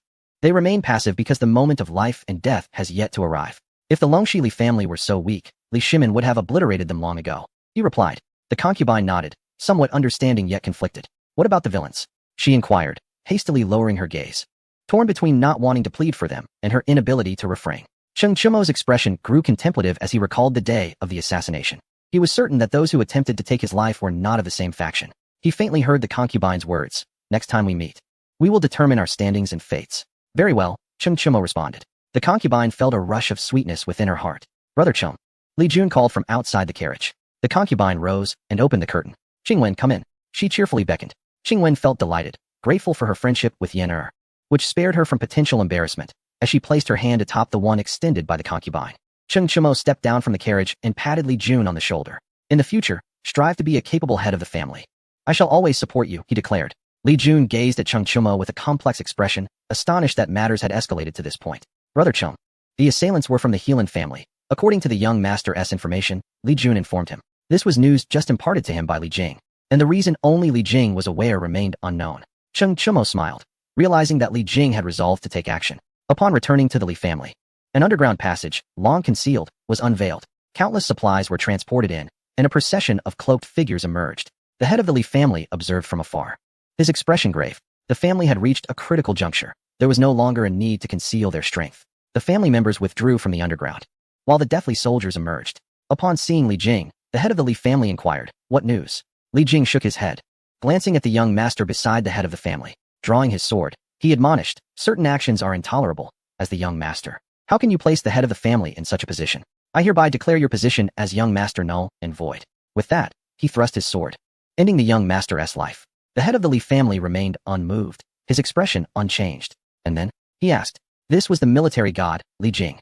The Li family had a head, but the true king without a crown was Li Jing. We, the Li family, owe a debt of gratitude to Cheng Chumo that cannot be measured in wealth. He is aware of this, Li Jing stated. The head of the Li family nodded. How is that boy Li Jun? He queried. Li Jing smiled, and the head of the Li family reciprocated. Their thoughts converged. It was not out of coercion from Cheng Chumo that Li Jun was appointed as young master, but rather because he was Cheng Chumo's brother and possessed the requisite talent. Dismissed, let everyone return to their posts, the head of the Li family commanded. The family war concluded. The Li family did not desire conflict, regardless of victory or defeat. They would suffer significant losses. Annihilation was impossible. Even a cunning hare has 3 burrows, especially a family with a millennia-long legacy. In times of turmoil, while ambushes were rampant, none dared approach Longxi City, a testament to the prestige of the Longxi Li family. The battle concluded with minimal casualties. The family had stationed their members in their ancestral land. The unfortunate losses could only be attributed to ill fortune. The Tianyuan left guard was stationed outside the city. In 3 days, the city walls were restored to their former glory with remarkable speed. Once again, an invitation was extended to Cheng Chumo to enter the city. This time with a different level of respect, as the Longxi Li family acknowledged Cheng Chumo's might. Reality diverged from legend, and only upon meeting did one truly grasp the weight of oppression. A 10-mile red carpet was laid, with Li Jun accompanying Cheng Chumo throughout. At that moment, Li Jun was in high spirits. Without you, Brother Cheng, I would not have become young master. The two conversed as they walked, Cheng Chumo appearing indifferent. Do you truly believe that your family's young master is something I can decide? You overestimate the matter. Those old men in your family would rather face extinction than succumb to my coercion, Cheng Chumo remarked. Li Jun did not dispute this. He was well aware. Upon arriving at the Li family estate, the head of the family and others greeted them warmly. Welcome, please come inside. The head of the Li family said with a smile. Cheng Chumo clasped his hands in respect, as if the previous conflicts were irrelevant to him. Yet, they remained unaware that the deceased young master had issued a final command before his demise. This command dispatched hundreds toward the location of Empress Changsun in Shiqing. Chapter 202. A different Cheng Chumo smiled and clasped his hands. I apologize for the disturbance. Someone recently glared at me with hostility, and it frightened me. Please address this. I wish not to encounter such individuals, he said with a cheerful demeanor. However, the head of the Li family perceived it differently. A chill ran through him as he pondered whether this might be Cheng Chumo's justification for further action. It was a distinct possibility. He glanced at Li Jing, who appeared resigned, aware that Cheng Chumo had changed. I will handle it, Li Jing assured. Handling is insufficient. I desire them dead. They harbor animosity toward me. And if they remain alive, I cannot find peace within the Li family. It may be best for me to withdraw from your family. Farewell, Cheng Chumo declared, bowing slightly before turning to retrace his steps. Slow down, Cheng. Their hostility towards you equates to hostility towards my Li family. Summon those who displayed hostility. Expel them from the family and execute them, the head of the Li family commanded. The family soldiers complied. A man and a woman were seized and brought forth. Cheng Chumo looked at Tian Yuan. You may assist. I feel somewhat uneasy about bloodshed upon arrival, he said. Tian Yuan nodded in acknowledgement. Cheng Chumo entered the Li family hall, where the atmosphere felt stifling. I heard your family has announced a union? I appreciate the honor. But I am not one for arranged marriages, he remarked. Li Qingwen lowered her head, visibly disheartened. The head of the Li family offered a faint smile, but remained silent. However, my heart is intertwined with Qingwen's, and I share a brotherly bond with your future family head. I humbly request the patriarch's support for this union. Cheng Chumo continued. The Li family appeared to be oscillating between despair and elation. Li Qingwen was both laughing and crying, glaring at Cheng Chumo, harboring a deep resentment towards this villain for his bullying ways. Cheng Chumo beckoned. My companion must sit beside me. Why hesitate? He turned to Li Qingwen again. Her face flushed crimson. She had not yet been wed, and such behavior felt impolite.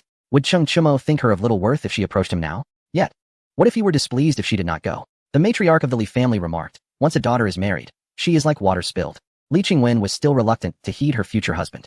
The patriarch, feeling frustrated yet powerless, lacked the courage to allow Qing Chumo to lay siege once more. A concubine rose and approached Qingwen, gently taking her hand. Come with me, sister, she said with a wink. Li Qingwen felt a surge of joy. Thank you, Sister Yan. She replied sweetly, following the concubine to sit beside Qing Chumo. If anyone from the Li family poses a threat to me, I will not waste my efforts seeking them out. I will come directly for you. The late young master had some influence, did he not? I am weary and wish to rest. Kindly arrange for a room, Qing Chumo stated, rising to depart, with the concubine and Li Qingwen trailing behind. After Qing Chumo left, the patriarch of the Li family exchanged weary glances with Li Jing, both sharing a wry smile.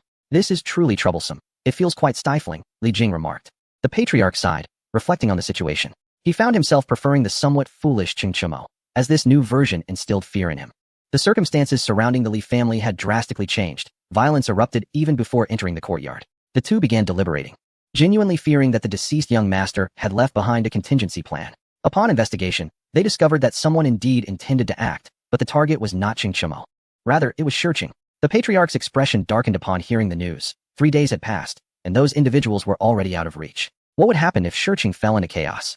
Li Jing's expression mirrored the gravity of the situation. Uncle, this matter should be conveyed to Qing Chumo, he suggested.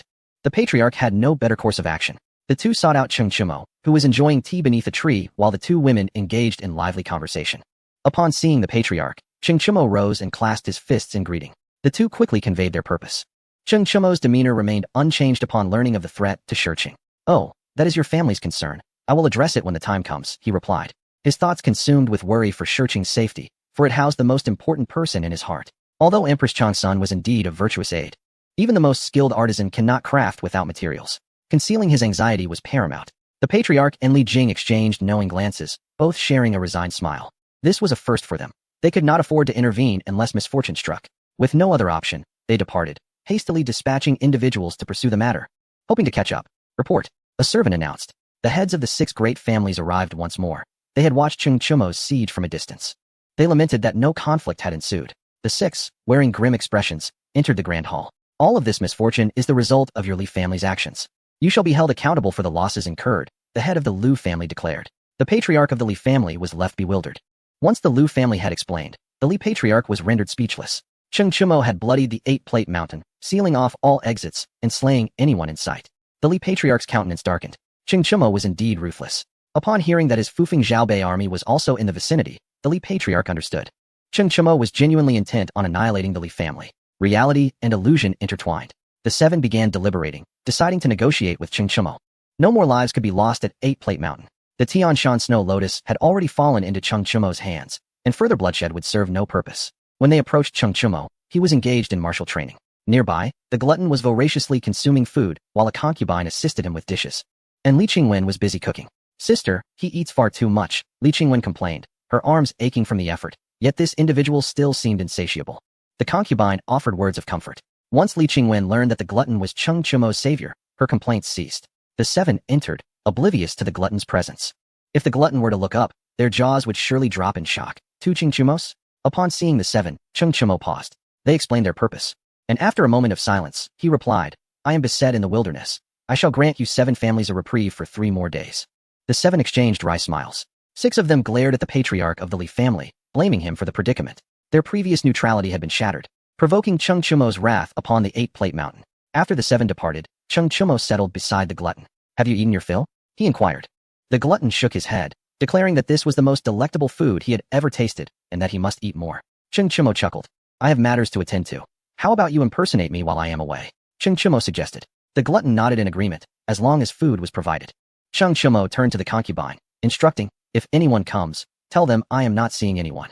The concubine wore a displeased expression. She wished to accompany him. Qing Chumo declined her request, knowing that her absence would surely reveal the ruse. Li Qingwen listened intently, and Qing Chumo did not shy away from her presence. In the end, the 2 women acquiesced. That night, Qing Chumo departed silently, having exited Longxi City for 10 miles. Special forces awaited him.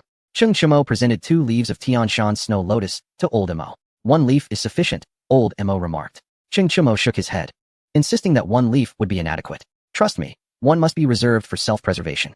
If Li Shimin targets you, give him the leaf, Qing Chumo instructed. His reasoning was far from superfluous.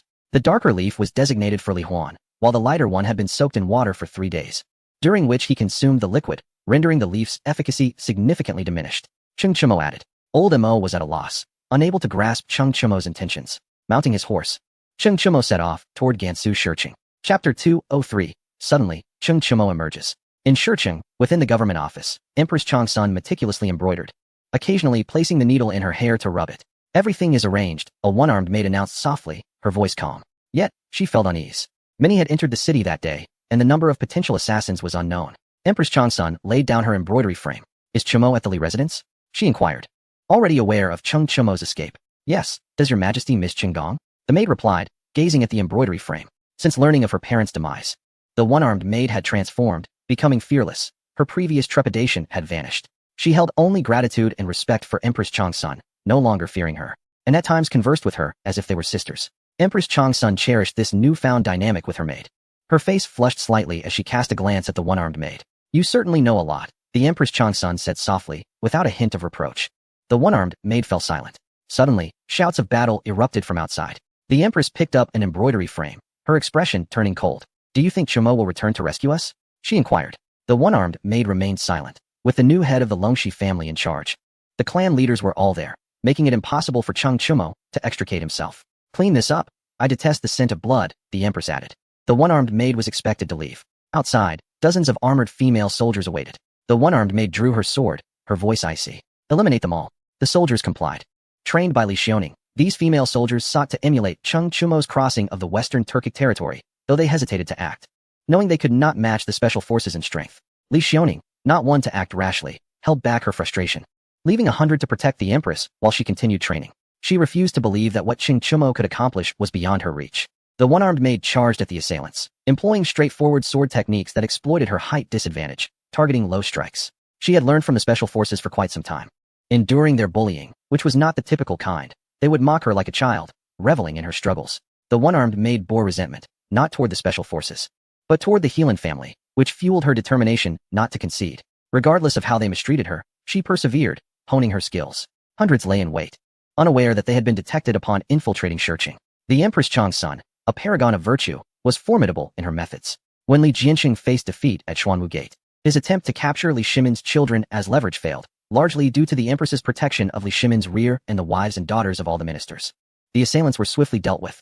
Unexpectedly, more than one group launched an attack. Behind them followed an additional 200, evidently stronger than the first wave. The one-armed maid broke away from the crowd and returned to the Empress's chamber. There has been a change. We must leave quickly, she urged, her voice urgent. The Empress remained unmoved. Oh, where can we flee to? She replied. The one-armed maid said nothing. The female soldiers outside faltered, retreating under heavy assault. As the assailants surged toward the door, the Empress set aside her embroidery frame and drew a dagger. Should she be captured, she would choose to end her own life. She did not wish to flee, but felt there was nowhere to go. The estate was the safest place, and if they could not defend this stronghold, no place would be secure. Open the door, the Empress commanded. The one-armed maid complied. The Empress stepped outside, calmly regarding the attackers. One of the assailants stepped forward and bowed. Please come with us, he said, his tone devoid of respect. The Empress smirked, a look of disdain crossing her face. What great storms have I not weathered? To think I would be driven to such a corner by you lot. How amusing, she remarked, somewhat self-deprecatingly. With that, she unsheathed her dagger. This is a fine dagger. When did Guanin's maid become proficient with weapons? A faint voice echoed from the rooftop. The Empress turned to look upward, casting a reproachful glance at Cheng Chimo. Why have you yet to come down and assist? She called. She had anticipated his return but had not expected the timing. Had he been any later, they would have been irrevocably separated. Cheng Chimo leapt down from the rooftop, standing before the Empress. She beamed at him with joy. Eliminate them, he commanded, his gaze never leaving the Empress. The special forces descended from the rooftop and began to clear the area. The one-armed maid joined the fray. Cheng Chimo scooped up the Empress and retreated into the room, shutting the door behind them. Has everything been resolved? The Empress inquired. Cheng Chimo held her by the bedside but did not respond. The Empress refrained from questioning further. There were two groups. Could there be a third? She speculated, hinting that Cheng Chimo needed to cleanse Shicheng thoroughly. Cheng Chimo had not seen the Empress in some time, and his heart raced. Her words felt like a bucket of cold water.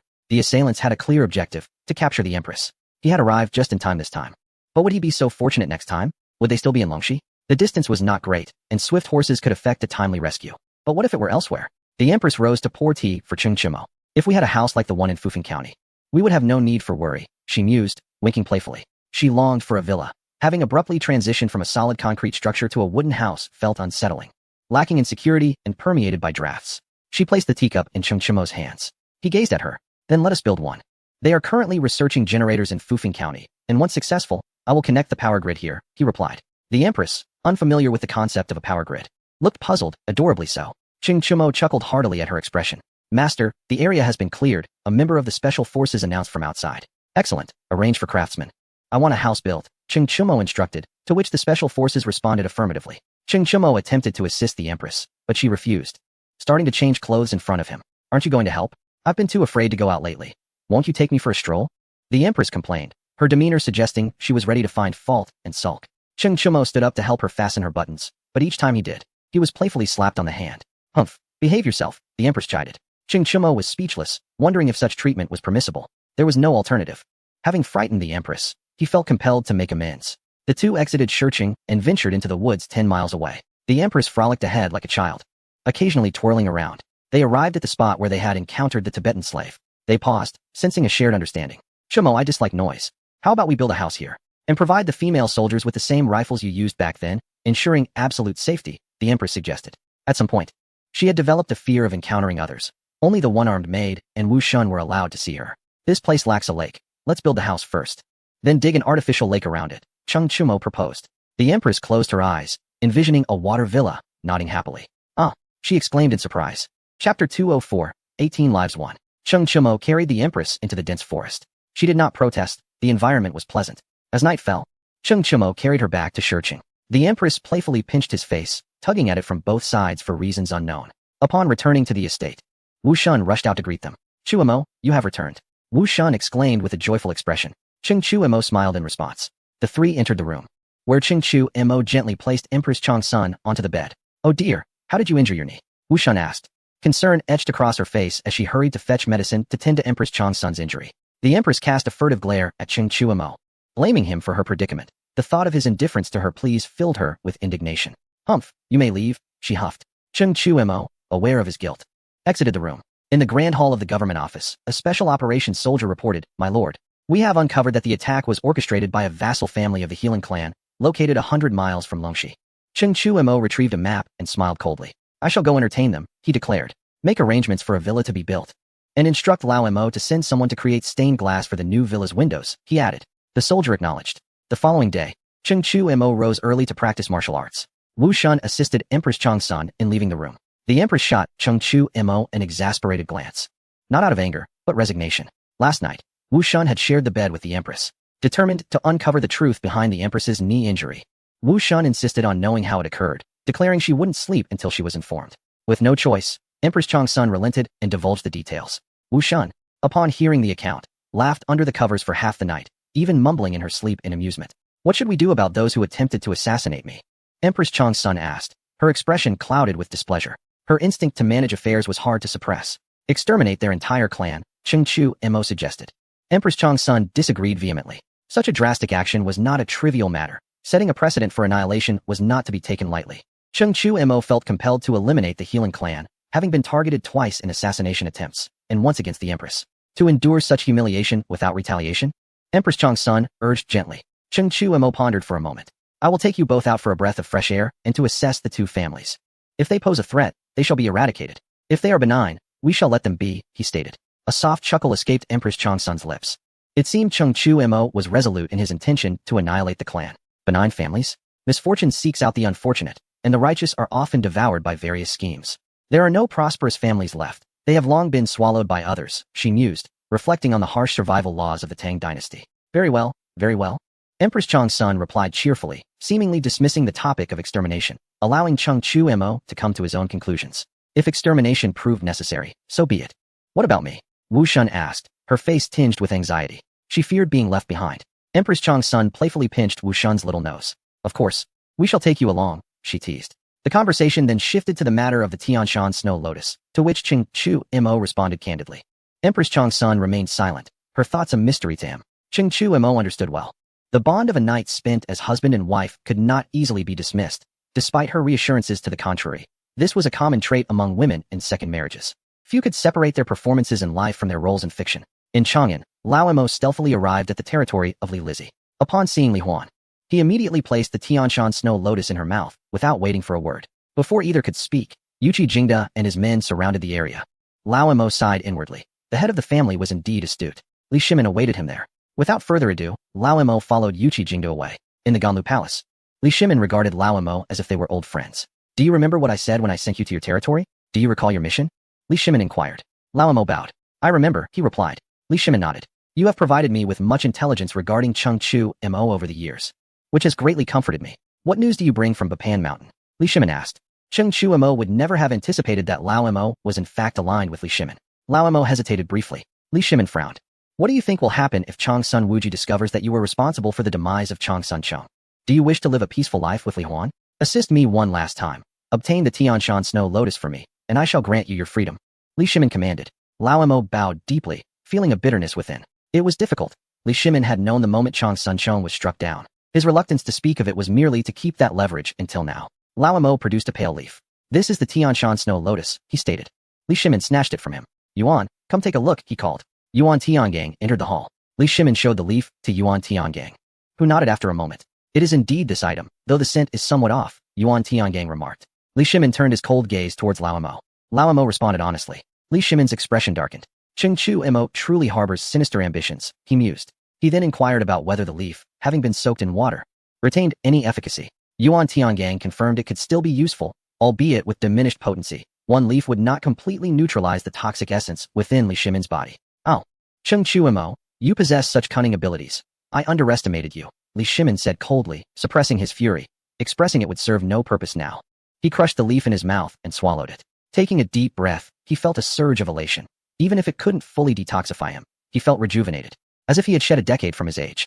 He cared not for the means Chengchu Mo employed, for he was confident he could secure the remaining Tianshan Snow Lotus. You may return now. Once you procure the Tianshan Snow Lotus, you and Li Huan shall be free again, Li Shimin declared. Lao Mo bowed and departed. Back at the territory, he gazed longingly at Li Huan. As one of the 18 riders of Yanyun, he had never imagined that living with a wife could bring such joy. These years had been the happiest of his life. How many more days of happiness remained?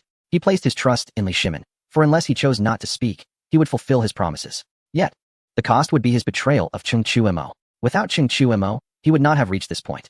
Sai, I have something to discuss with you, Lao Mo said.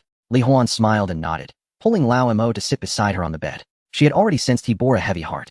As she listened to his concerns, her expression shifted frequently. Master, you are being foolish. How many more years does Li Shimin have to live? We cannot align ourselves with him.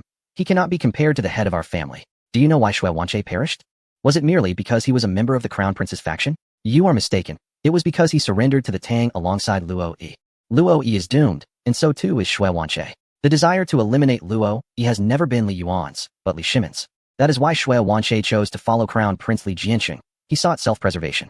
Lao Mo listened, dazed. The 18 riders of Yanyun were trained entirely under Luo Yi's guidance. He was truly their master. Now he understands. He believed that without Li Shimin, he would perish, yet it was Li Shimin who implored Li Yuan, enabling the survival of the 18 riders. Ha! No wonder the 18 thrive. Li Shimin, you are ruthless.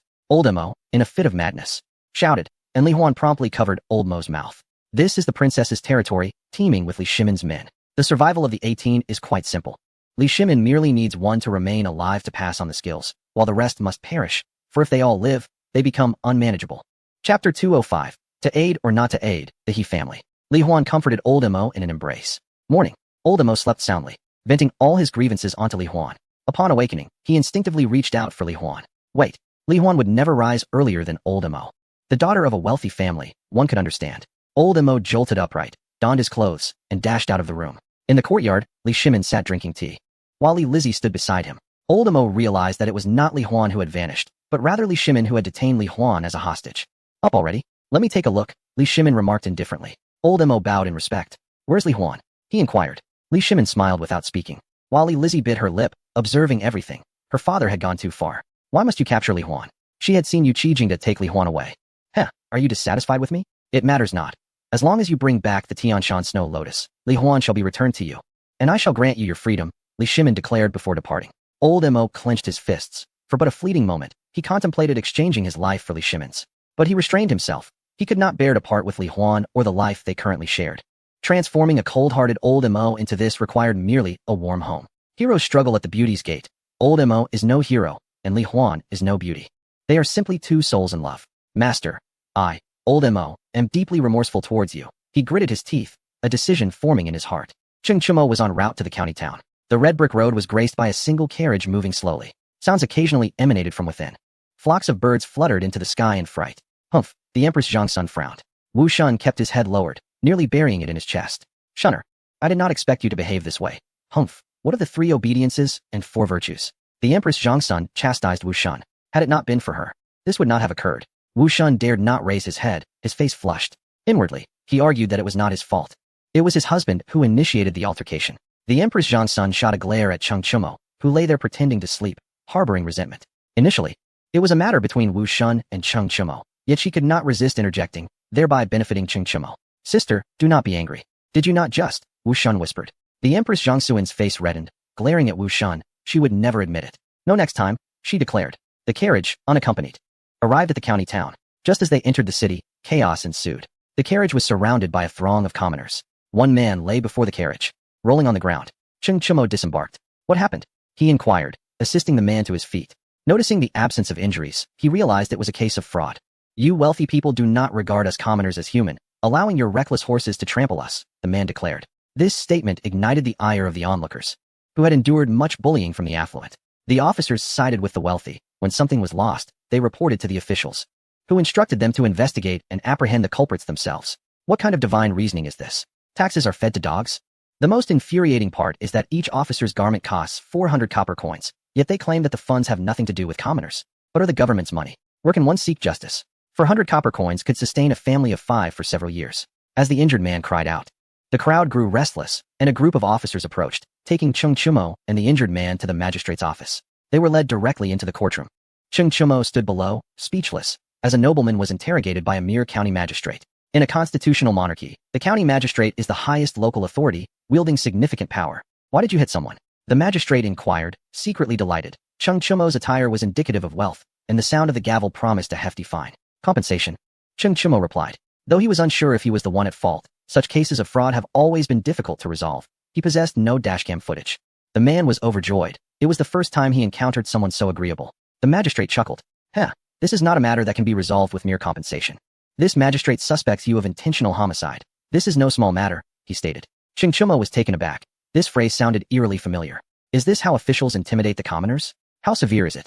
Cheng Chimo asked with a smile, eager to see how this official would proceed, to witness his sheer shamelessness. The injured man had no desire to escalate the situation. If it grew larger, he would receive not a single coin. Death penalty, the magistrate pronounced. Cheng Chimo was speechless.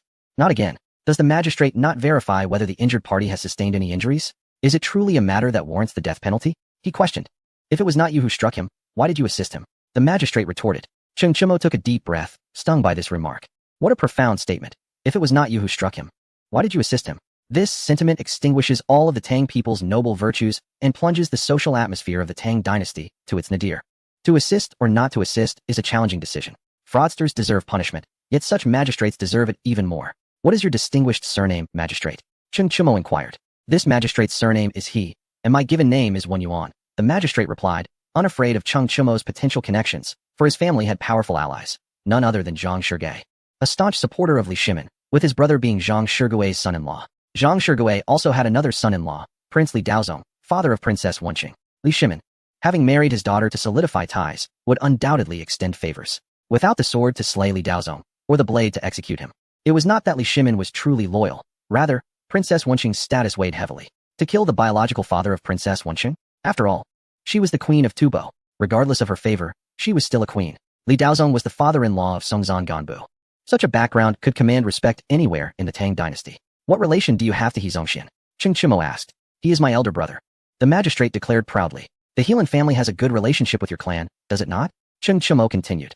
The magistrate's expression shifted, re-examining Cheng Chimo with surprise. He realized he was aware of the Helan family. Could he be one of their kin? The He family was indeed a vassal to the Helan family. Without the Helan family, the He family would never have married into Zhang Shigui's family. Cheng Chimo required no response from the magistrate. He discerned the truth through his demeanor. He produced a stack of banknotes and tossed them to the ground. Over 1,000 guan. The magistrate's eyes widened in astonishment. Cheng Chimo turned to the fraudster. You have delayed my journey. What does the magistrate propose we do?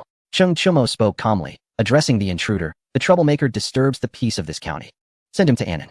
The county magistrate, smiling broadly, looked at Cheng Chimo and inquired, are you satisfied? Cheng Chimo nodded in response. The magistrate's smile widened further.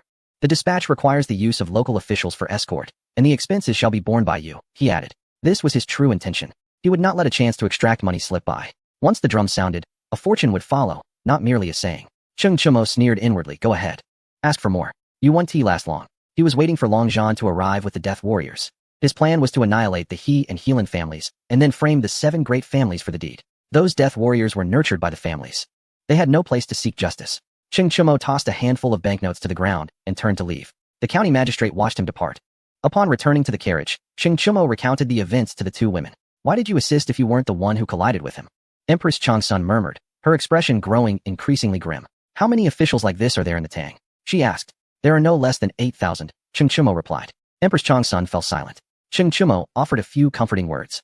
Such things have been the case since ancient times. It is exceedingly difficult to eradicate them. One day, perhaps, it can be achieved. On the day of your passing, out of sight, out of mind. Don't let such matters anger you. We will wait for Long Zhan to handle it. I can orchestrate a thrilling spectacle of dog fighting. Would you care to witness it? Cheng Chimo proposed. Empress Changsun rolled her eyes. If you say it, it loses its charm.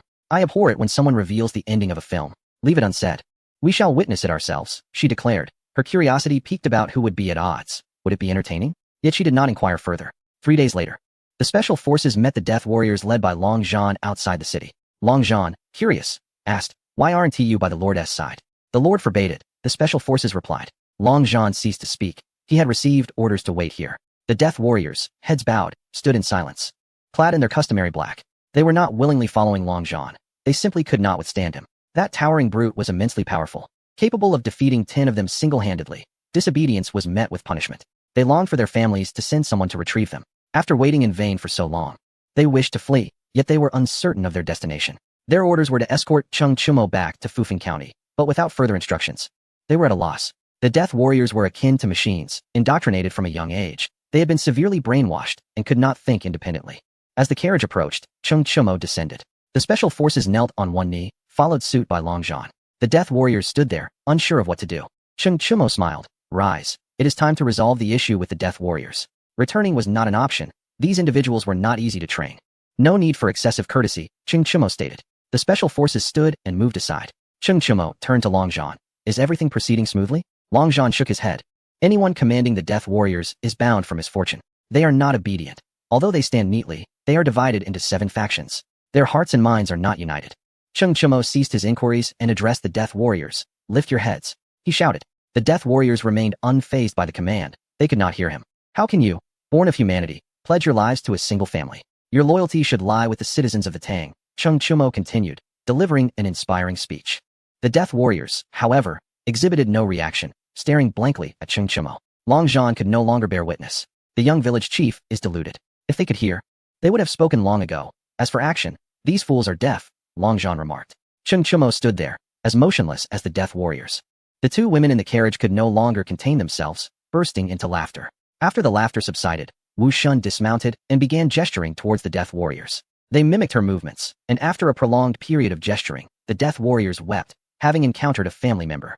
Long Zhan, that foolish brute, only knew how to fight, unable to express himself through words or gestures. After a while, the Death Warriors knelt on one knee, nodding solemnly. This was their response. Cheng Chimo stared in astonishment, realizing Wu Shun possessed this skill. How did you learn sign language? He inquired with curiosity. Wu Shun's face flushed crimson, unable to articulate a response. She turned and climbed back into the carriage, hiding behind Empress Changsun. Sister, you must help me, Wu Shun pleaded. Empress Changsun was in stitches, finding the situation utterly amusing. Control the county and apprehend the He family members, Cheng Chimo commanded. Understood, Long Zhan replied, raising his voice to call out. The Death Warriors continued to stare blankly at Long Zhan. He, exhausted from shouting, took a deep breath and resumed his hollering. This was his method. After shouting over 10 times, he reasoned that repetition might yield results. The Death Warriors stood bewildered, akin to ducks caught in a thunderstorm. Enough. Long Zhan could no longer contain himself.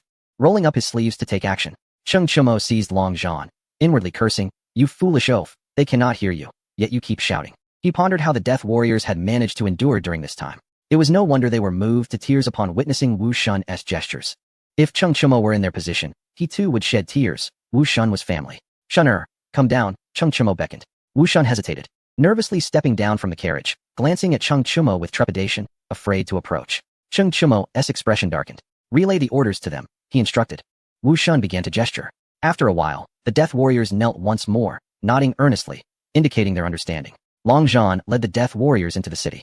The county was devoid of soldiers, save for the station troops. The He family had men, yet they could not contend with the death warriors, let alone the special forces.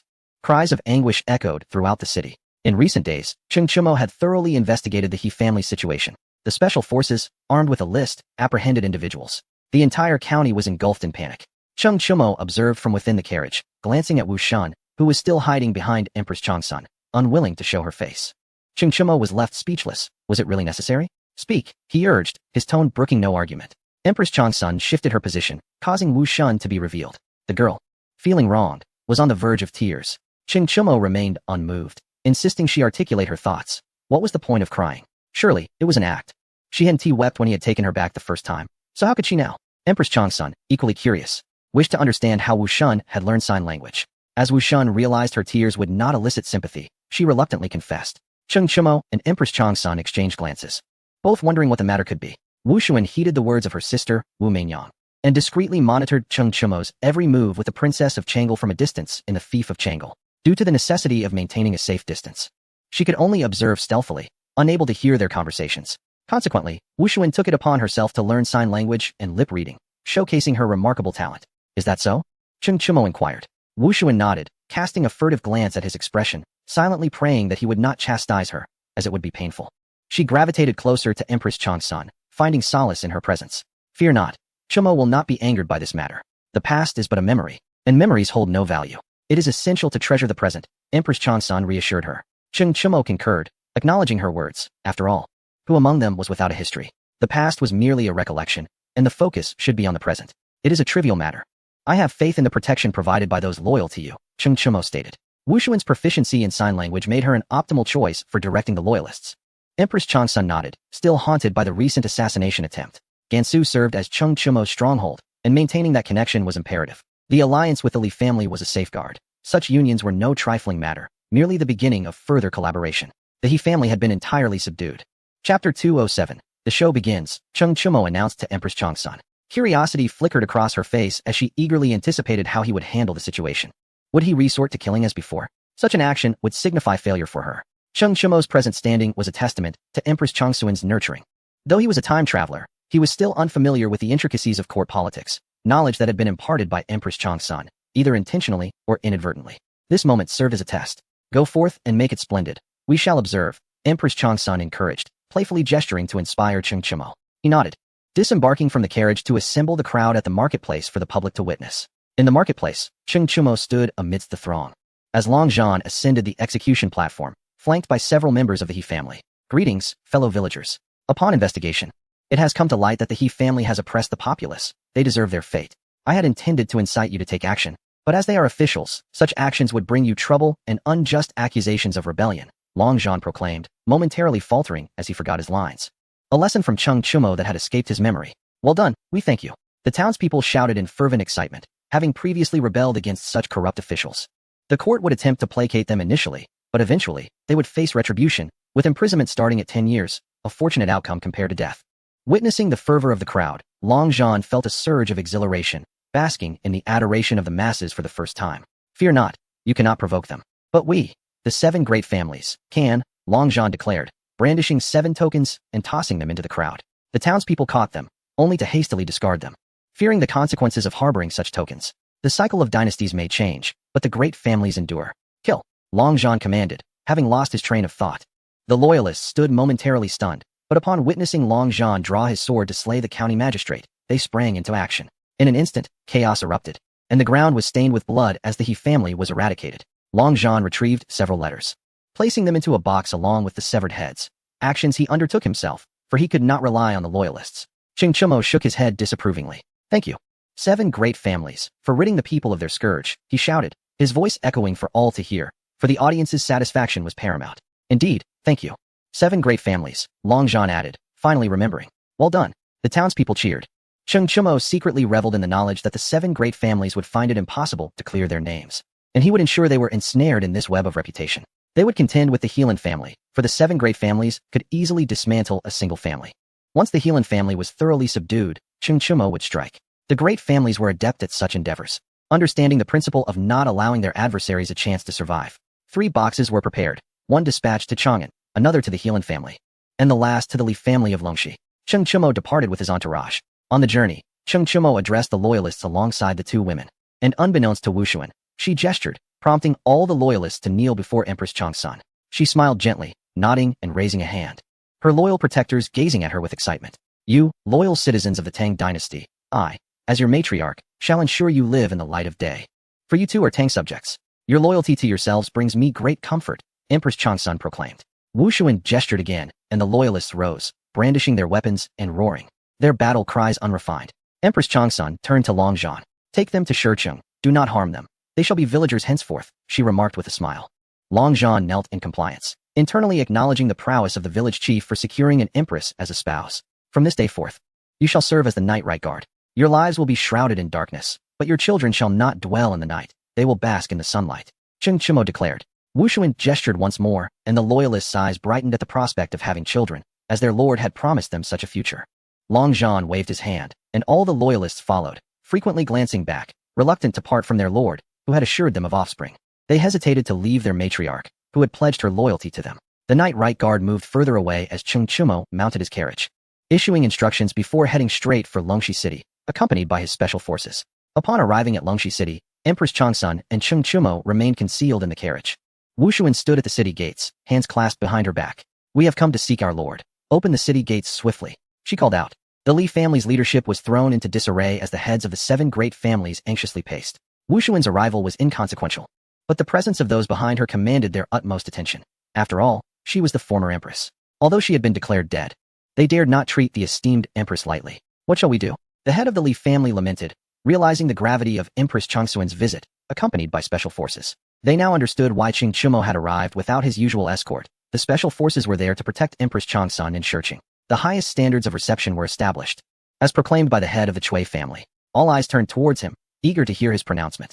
Though Changsun Wugo was not the Empress Changsun, she held the title of Lord of Shicheng, and her words could easily sever all our dealings in Tubo. Thus, she warranted our utmost seriousness as a business partner. Furthermore, she was the chairwoman, as reiterated by the head of the Chui family. Others nodded in agreement, acknowledging the Chui family's reputation as the wealthiest among the 7 clans, driven solely by profit. The decision was made to extend a warm welcome. The head of the Li family dispatched a messenger to notify Cheng Chumo. The concubine outright refused, stating that the master was occupied, and since the matriarch had come to see him, she should be allowed to enter. The heads of the 7 families did not dwell on it. The city was adorned with festive decorations, and a red carpet was laid from the Li family to the city gates. The leaders of the 7 families walked out of the city to greet her. However, before they could approach the carriage, they were intercepted by special forces. The soldiers brandished their Tang sabers, stating that anyone advancing without the matriarch's command would face death. The 7 clan leaders exchanged glances, confirming that it was indeed the special forces. They sensed an overwhelming aura of menace from afar. Welcome, Lord of Shicheng. We apologize for our inadequate hospitality. Please do not take offense, spoke the head of the Li family. Is this where my husband was injured? It appears quite clean. The voice of Empress Changsun emerged from the carriage. The 7 leaders shuddered. They had no fear of Cheng Chumo, as he was formidable, but they lacked confidence in dealing with Changsun Wugo. Those involved in the assassination have already been dealt with. Rest assured, the head of the Li family assured her. Is that so? Has the He family been dealt with in the county? Empress Changsun inquired. Cheng Chumo gave her a thumbs up in silent admiration, realizing that she was setting a trap for the noble families. We have already sent someone to handle it, the head of the Li family replied. Though he had never intended to take action, his words were merely a verbal warning. Changsun Wugo smirked, recognizing that she had successfully ensnared them. An entertaining spectacle was about to unfold. Then let us proceed into the city, Empress Changsun commanded. The leaders of the 7 families wished to follow, but the special forces cleared the way, brandishing their gleaming Tang sabers. The imposing presence of the soldiers was palpable. The members of the Li family dared not lift their heads. The leaders of the 7 families exchanged wry smiles, feeling the weight of pressure for the first time from the special forces. Even they were apprehensive, sensing that the soldiers could draw their blades at any moment. They quietly thanked their stars that the Tianyuan left guard had attacked the city instead. Had it been the special forces, they could scarcely fathom the dire consequences. Dragons beget dragons, phoenixes beget phoenixes, even a mouse's offspring will burrow. Cheng Haizi, the butcher, has a son even more ruthless than himself, remarked the head of the Lu family. The others nodded in agreement. Cheng Haizi's reputation for being ruthless was not merely a facade. He possessed the strength to back it up, and none dared to challenge him. As the 7 were preparing to enter the city, thousands of citizens approached, beating gongs and drums from the distance. Leading the procession were numerous large umbrellas, 7 in total. They resembled umbrellas but could equally be likened to sails. The procession halted at the city gates, where an elderly man, leaning on a black wooden cane, with a snow-white beard cascading to his chest, approached. The heads of the 7 families clasped their fists in respect. "What brings you to Longxi City, old sir?" inquired the head of the Chui family with a hint of reverence. The elder appeared to be at least 80 years old. In those times, reaching such an age was no trivial matter, as the average lifespan barely exceeded 60. Longevity was a divine gift, and even the current emperor would treat him with utmost courtesy. He was a figure of respect, with a status that commanded reverence, and no one would dare to show disrespect, as it was a traditional virtue. Elders of that era held their dignity without flaunting their age. The head of the Li family spoke courteously. The elder's face radiated joy. Having lived long was his greatest asset. Bowing slightly, he said, "I have come to seek an audience with the head of the Li family." He dared not presume any superiority if he was treated with kindness. It was due to their graciousness, not his entitlement. In the eyes of the noble families, he was merely a long-lived ant. Upon entering, the head of the Li family commanded his servants to prepare a reception. A red carpet was laid, and fruits and documents were arranged. Why not invite the elder into the Li residence? It was because the elder was deemed unworthy. It was also a performance for others to witness how the head of the Li family honored the elderly. Indeed, the noble families were renowned for their adherence to etiquette. The elder expressed heartfelt gratitude, while the citizens behind him looked on with eager eyes, their hearts aflame with excitement. The noble family's hospitality was impeccable. Such was the nature of the aristocracy. The existence of esteemed clans served a purpose. Once seated, the elder began to extol the virtues of the noble families. One by one, the leaders of the 7 families shook their heads, verbally affirming that it was only natural for a prominent family to contribute to the community. "We are the heads of the 7 great families," declared the head of the Li family. The elder quickly rose, not daring to remain seated. The head of the Li family smiled and reassured him. The elder repeatedly expressed his gratitude, ultimately compelled to take a seat once more, tears streaming down his face. "You are all such good people.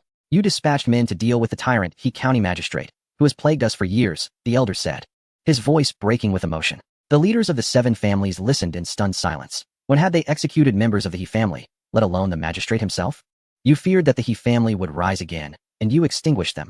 Not a single one of the 530 members of the He family was spared. You are truly benevolent, and now our common folk can lead better lives," the elder continued. The 7 family heads felt a wave of dizziness. Annihilating a clan? This was a grave taboo. Even in conflict, noble families rarely resorted to such measures, as they too were families, and some precedents should never be set. The elder carefully took out 7 tokens from his bosom, placing them on the table. "We, the citizens of the county, have spontaneously inscribed these tokens of gratitude, wishing for the 7 great families to endure for eternity," the elder declared solemnly. "For eternity?" The citizens behind him shouted with fervor. The heads of the 7 families felt a chill run down their spines. They exchanged glances, realizing the gravity of the situation. They would bear the brunt of this. With thousands of citizens watching, they could neither explain nor clarify the misunderstanding. The elders' tokens were indeed their family crests, leaving them with no room for denial. The 7 leaders could only manage bitter smiles as they rose to acknowledge the citizens. "We humbly accept these tokens of gratitude. In a few days, we shall send a substantial gift to your county as a token of appreciation," the head of the Li family stated, fully aware of the trap they were walking into. To not accept would tarnish their family's reputation. The citizens would not believe any denial, nor would the Heelan family, nor would Zhang Shigui from Chang'an. This was undoubtedly their doing. They had orchestrated a grand spectacle, and had they known it would unfold this way, they would have met the elder in secret. Now, it was impossible to clarify matters. First, the annihilation of a clan, then the flaunting of their power. This was a slap in the face to the Heelan family and Zhang Shigui. The importance of family reputation was immeasurable. Without it, a family would struggle to survive. The head of the Li family then ordered a substantial bounty to be distributed among the citizens, akin to Lu Laolao entering the Grandview Garden, exchanging 7 umbrellas for a considerable fortune. The citizens left, filled with gratitude. Upon returning to the Li residence, the 7 leaders exchanged glances, each lost in their own thoughts as they prepared for the evening banquet. What shall we do next? Alas, Cheng Chumo is exceedingly insidious. The head of the Chui family lamented bitterly. They understood that it was Cheng Chumo's doing. The He family attempted to assassinate him, and retribution was inevitable. Yet, there was no evidence. Cheng Chumo had been at the Li family's residence, and all 7 of them were witnesses. They had also visited him, where he either practiced martial arts or engaged in training, never stepping outside. The 7 were perplexed as to how Cheng Chumo managed this. They did not believe that Empress Changsun would orchestrate a massacre. Such behavior was not in her character. This matter remained a mystery. No matter what was said, it was of no use. What shall we do next? The head of the Wang family inquired. The 7 wore solemn expressions. Bang!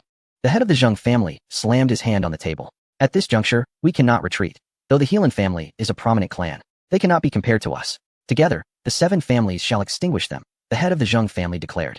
The 6 harbored their own agendas.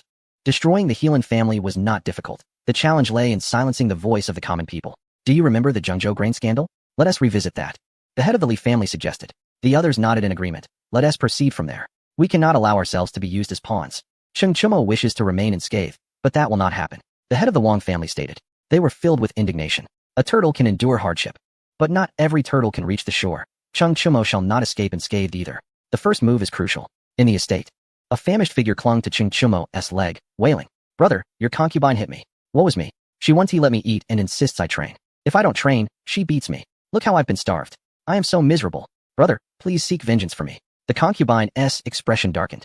This person was insufferable, only knowing how to eat. Hands on her hips, she warned, "Cry once more, and you shall have no dinner tonight." The concubine's face was cold. The hungry figure fell silent and obediently stood behind her, eyes cast down. The concubine wore a proud expression. Cheng Chumo remained speechless as he introduced the concubine. She greeted each one with a bow. After the bows, she clung to Empress Changsuan's arm, exclaiming, "Sister, you are so beautiful." The concubine remarked. One must admit, she had a keen eye. Without Cheng Chumo's guidance, she recognized who the true leader was. Empress Changsun smiled and patted the concubine's hand. "Master, please invite the duke to the banquet," a servant announced at the door. "Go ahead," Empress Changsun replied. She would not attend. There were things to be known, yet an actual meeting would yield different circumstances. Cheng Chumo nodded, hands behind his back, entering the great hall.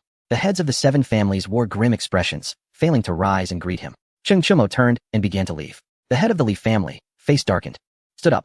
"Cheng Gong, please do not misunderstand. My companions are simply too enraged to stand. Do not take offense," the head of the Li family said. Cheng Chumo took his seat and leisurely sipped tea, creating an awkward atmosphere where no one acknowledged the other. The 7 heads of families simmered with frustration as Cheng Chumo secretly chuckled. "Why are you not all boasting? Were you not quite arrogant before? Cheng Chumo, is your conduct not lacking in righteousness? Do you dare to act without taking responsibility?" The head of the Chui family questioned. Cheng Chumo glanced at him indifferently. "I am acting in your best interests," Cheng Chumo replied. The 7 were nearly apoplectic. How could he claim to be acting for their benefit after leading them into a trap? "You destroyed the He family and framed us. Is this for our good?"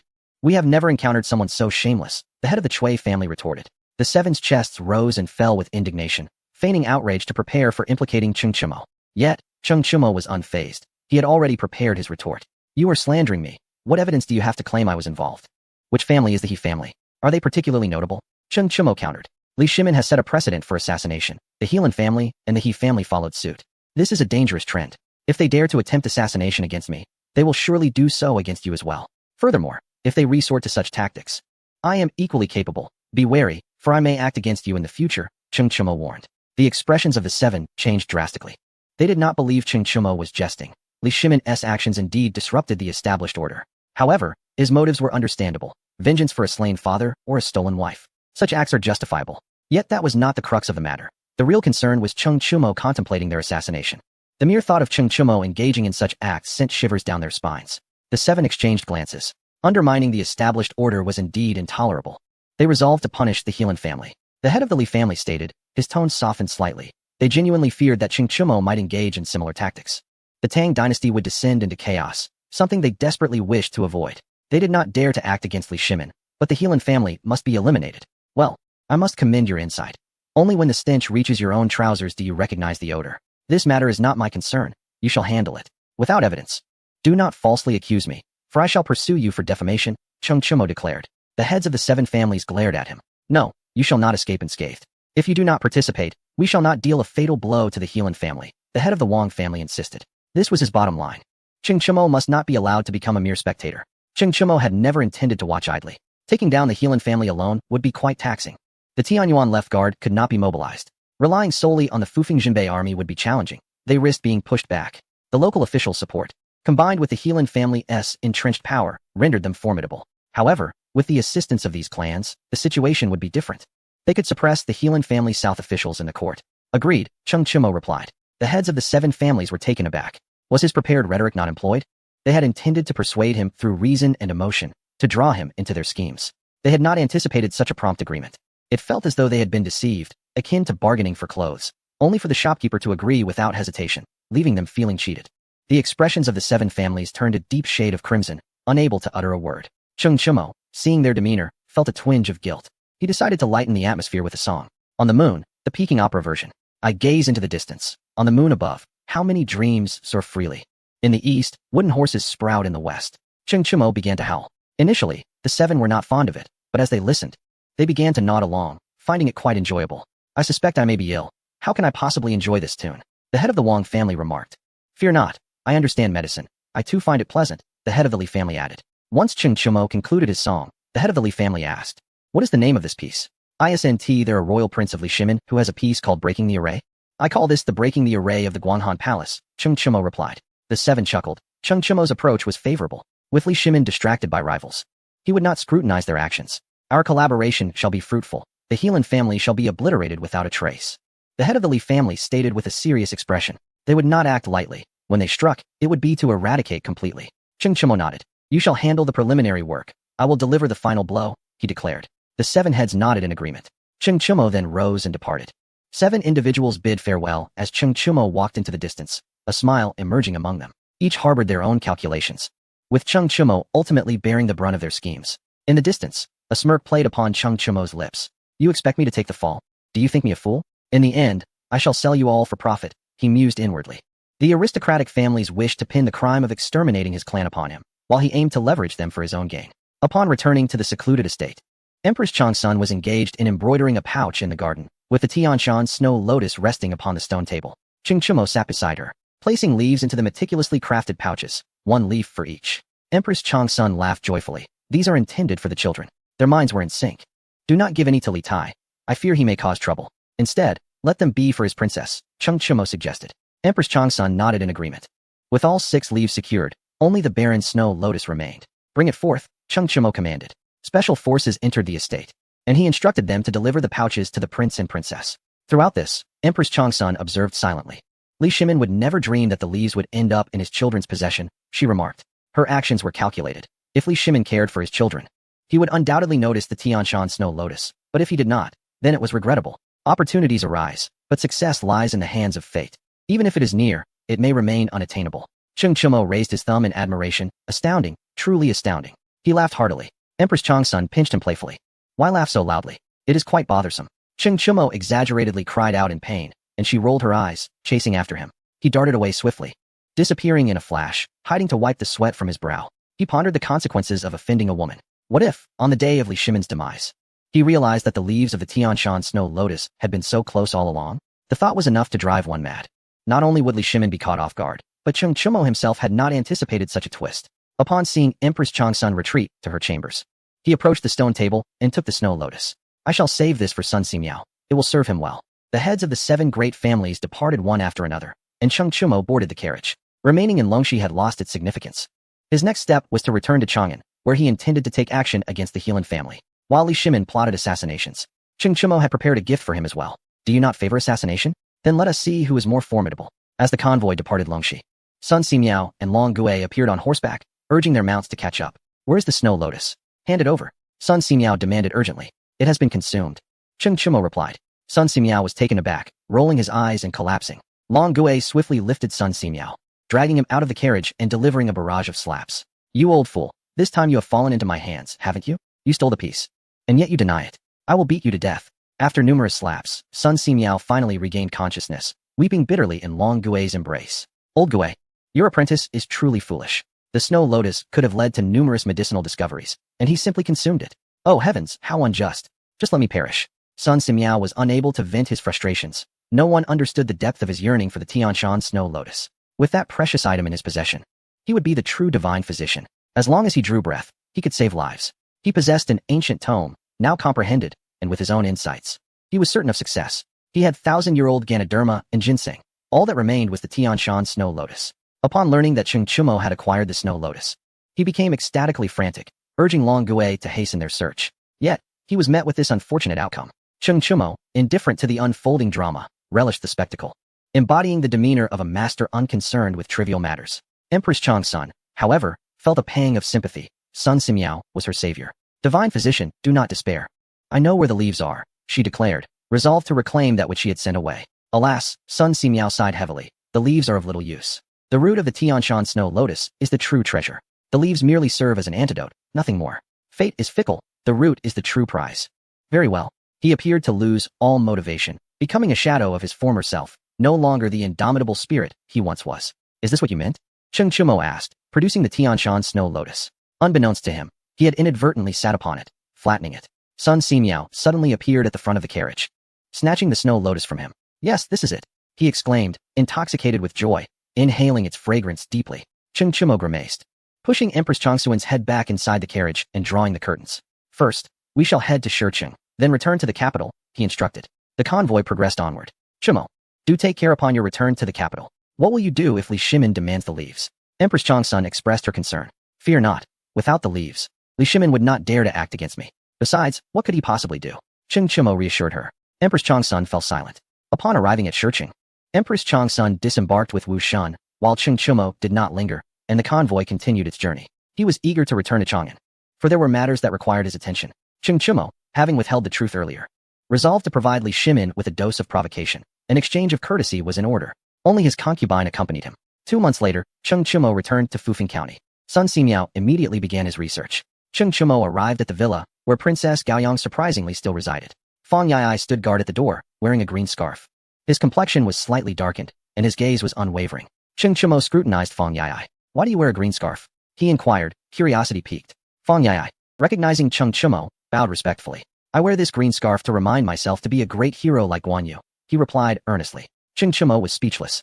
Being likened to Guan Yu, a figure of unwavering righteousness, was one thing, but no one would dare to adorn Guan Yu with a green scarf. Perhaps a different color would be more appropriate. Guan Yu's honor cannot be tarnished, Cheng Chimo suggested. Fang Yai's eyes reddened, and he lunged at Cheng Chimo. However, he was no match for him and was swiftly subdued. Even after falling, Fang Yai refused to yield, rising to charge at Cheng Chimo once more. After several exchanges, Cheng Chimo discerned Fang Yai's true nature, single-minded and stubborn, with intellect that bore no resemblance to Fang Xianling, clearly inheriting traits from his mother. You cannot defeat me. It is time to concede, Cheng Chimo stated. Fang Yai, still defiant, chose not to charge again, recognizing the futility of his efforts. The door swung open. Princess Gaoyang emerged with dark circles under her eyes and her small hands stained. Upon seeing Cheng Chimo, her face lit up with joy as she leapt into his embrace, her legs gracefully entwining around his waist. So you remember to return? Umph, such a mess you've left for me, she exclaimed, her voice betraying her delight. It seemed that, over time, Gaoyang had developed a profound dependence on Cheng Chimo. As a pampered young lady, she possessed a somewhat twisted notion. Those who dared to strike her were heroes in her eyes. To her, Cheng Chimo, who had the audacity to confront her, was a true man, someone capable of defying the world for her sake, which instilled a sense of security in her. Lacking a mother, Gaoyang craved that very security. Even Fang Yai provided a semblance of it. Otherwise, he wouldn't have been entrusted with guarding her. Get down, Cheng Chimo said, his expression darkening. He was not particularly fond of such a little girl demeanor from Gaoyang. Pouting, she reluctantly descended from his arms and turned her gaze towards Fang Yai, who stood like a statue. Humph, what are you doing standing there? Go do something useful, she commanded. Fang Yai complied and left. Cheng Chimo was bewildered, wondering what the foolish boy was thinking. How could he endure such treatment? Haven't you both already wed? He is your husband. Can't you treat him a little better? Cheng Chimo remarked with a hint of exasperation. Gaoyang shot him a glare, extending her soiled little hand for him to see, her fingers bearing calluses.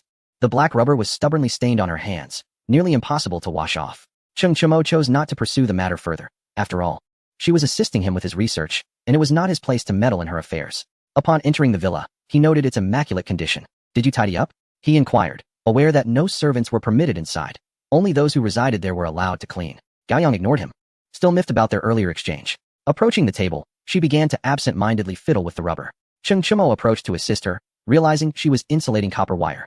Why didn't you encase the copper wire within the rubber while making it? Wouldn't it be more efficient to directly cover the wire? How long will this take you? Doing it bit by bit, he asked. Gaoyang was momentarily stunned, her cheeks flushing with embarrassment. How had she not thought of that? She wished she could vanish into a crevice. Cheng Chimo turned to leave, deciding to retire for the night. As night fell, Cheng Chimo donned black attire, planning to surprise Li Shimin. He had devised a method to enter Chang'an without passing through the city gates. He possessed a means to infiltrate the imperial city, a legacy left by the Empress Yin. Slipping through a dog hole, he discovered a dry well, ensuring no one was around before leaping inside, nearly injuring himself in the process. Suppressing the pain in his rear, he continued through the underground passage, which had accumulated water in places, as it had long been neglected. After what felt like an eternity, he emerged from the tunnel, finding himself in the Cold Palace, a place once occupied by the Empress Yin. Cheng Chimo was taken aback. Is this the Cold Palace? Cheng Chimo, how did you get in here? Li Shimin stared at him, shock evident on his face. The palace was his stronghold, and for Cheng Chimo to breach it was astonishing. Cheng Chimo was momentarily dazed. He had intended to ambush Li Shimin, yet fate had led them to cross paths just as he surfaced. I got lost. Do you believe me? He replied. Li Shimin ceased his inquiries. crossing his arms as he made his way to the Ganlu Hall, likely deducing Cheng Chumo's intentions for infiltrating the palace. He was not one to suffer losses without reason, and his motives must be revenge. Cheng Chumo forced a bitter smile, reflecting on how low his luck had sunk. If only he had arrived a bit later. Since he was already there, it was prudent to clarify certain matters.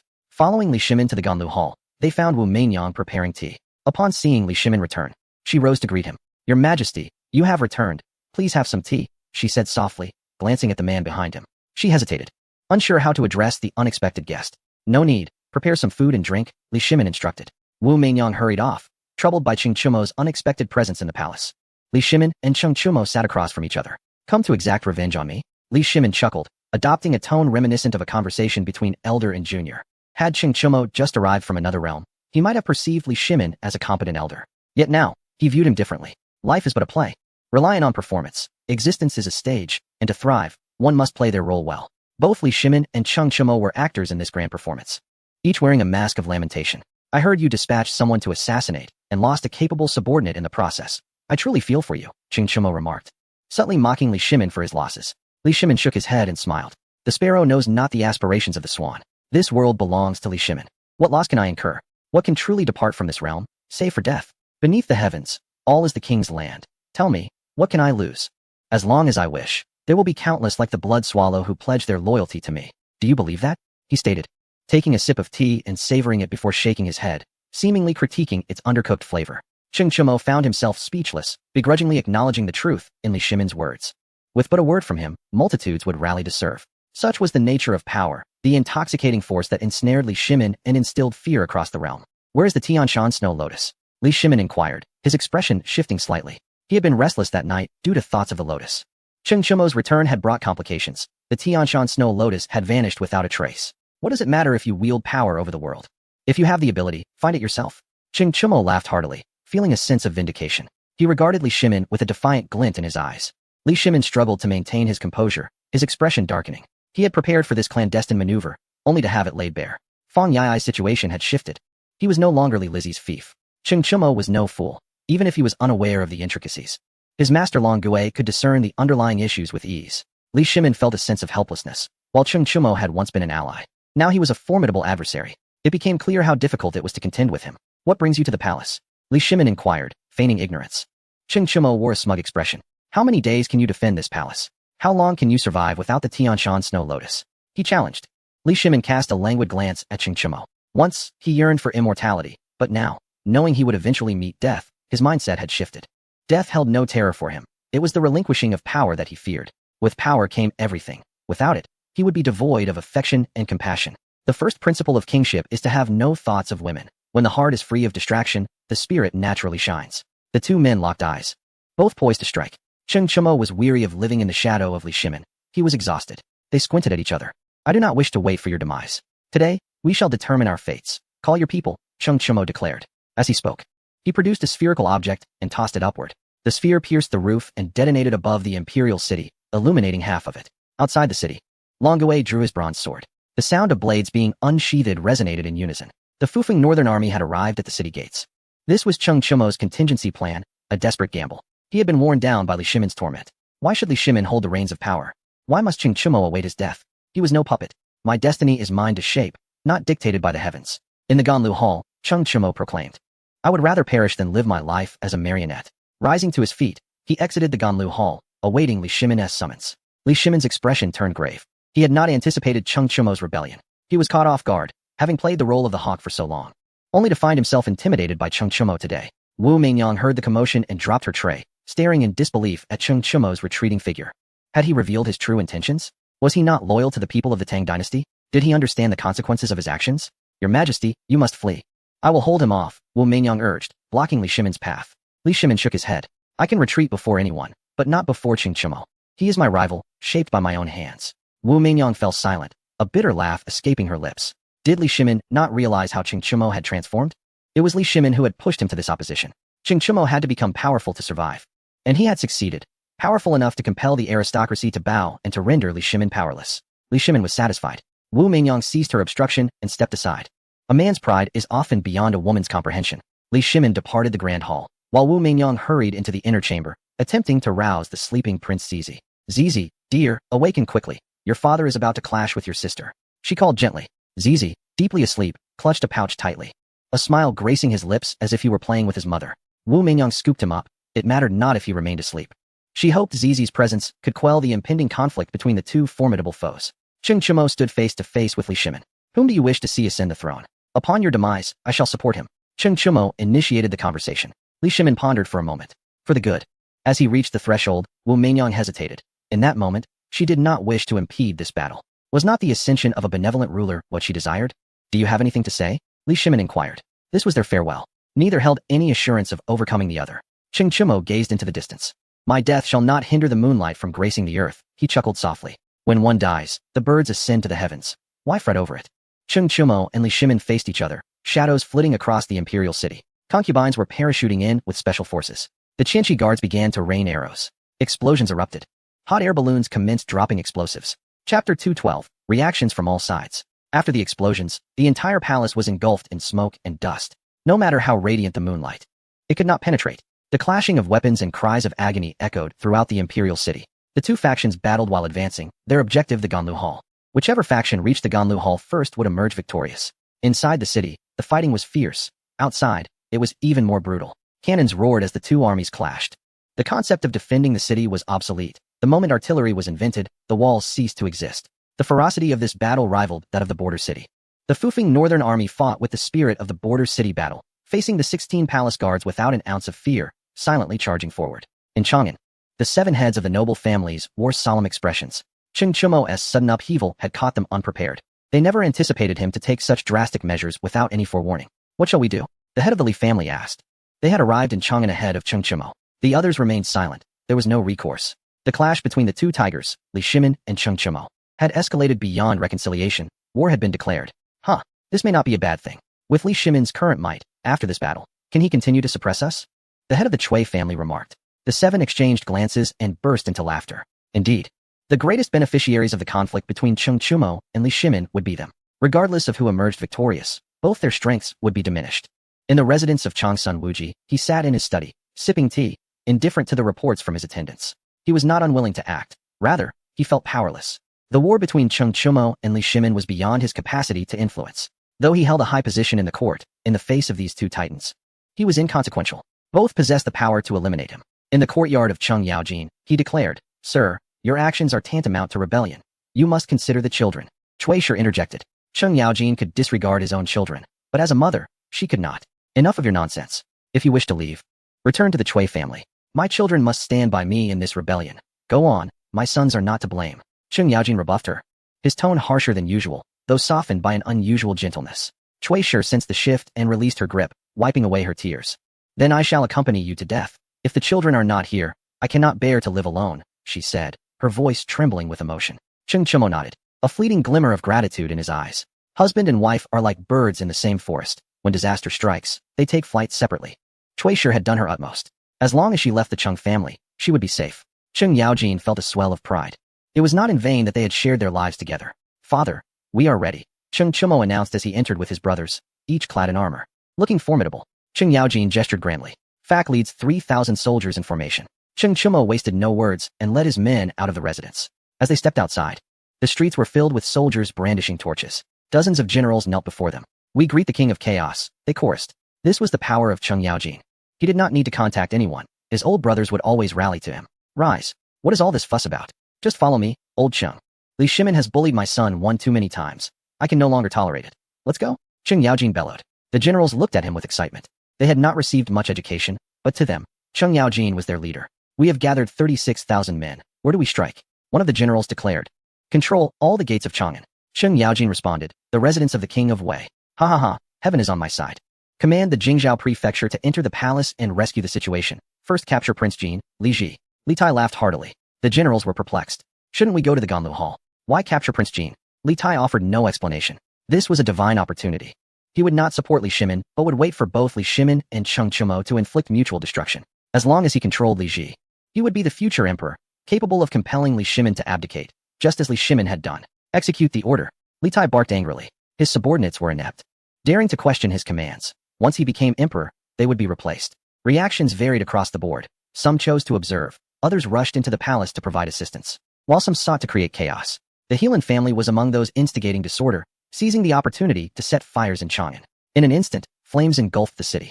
In the Ganlu Hall, Li Shimin remarked, "I never anticipated you would rebel." Cheng Chimo, weary from standing, sat on the steps, gazing at Li Shimin. "Let us not speak harshly. What is rebellion? If I lose, it is rebellion. If I win, it is rectification."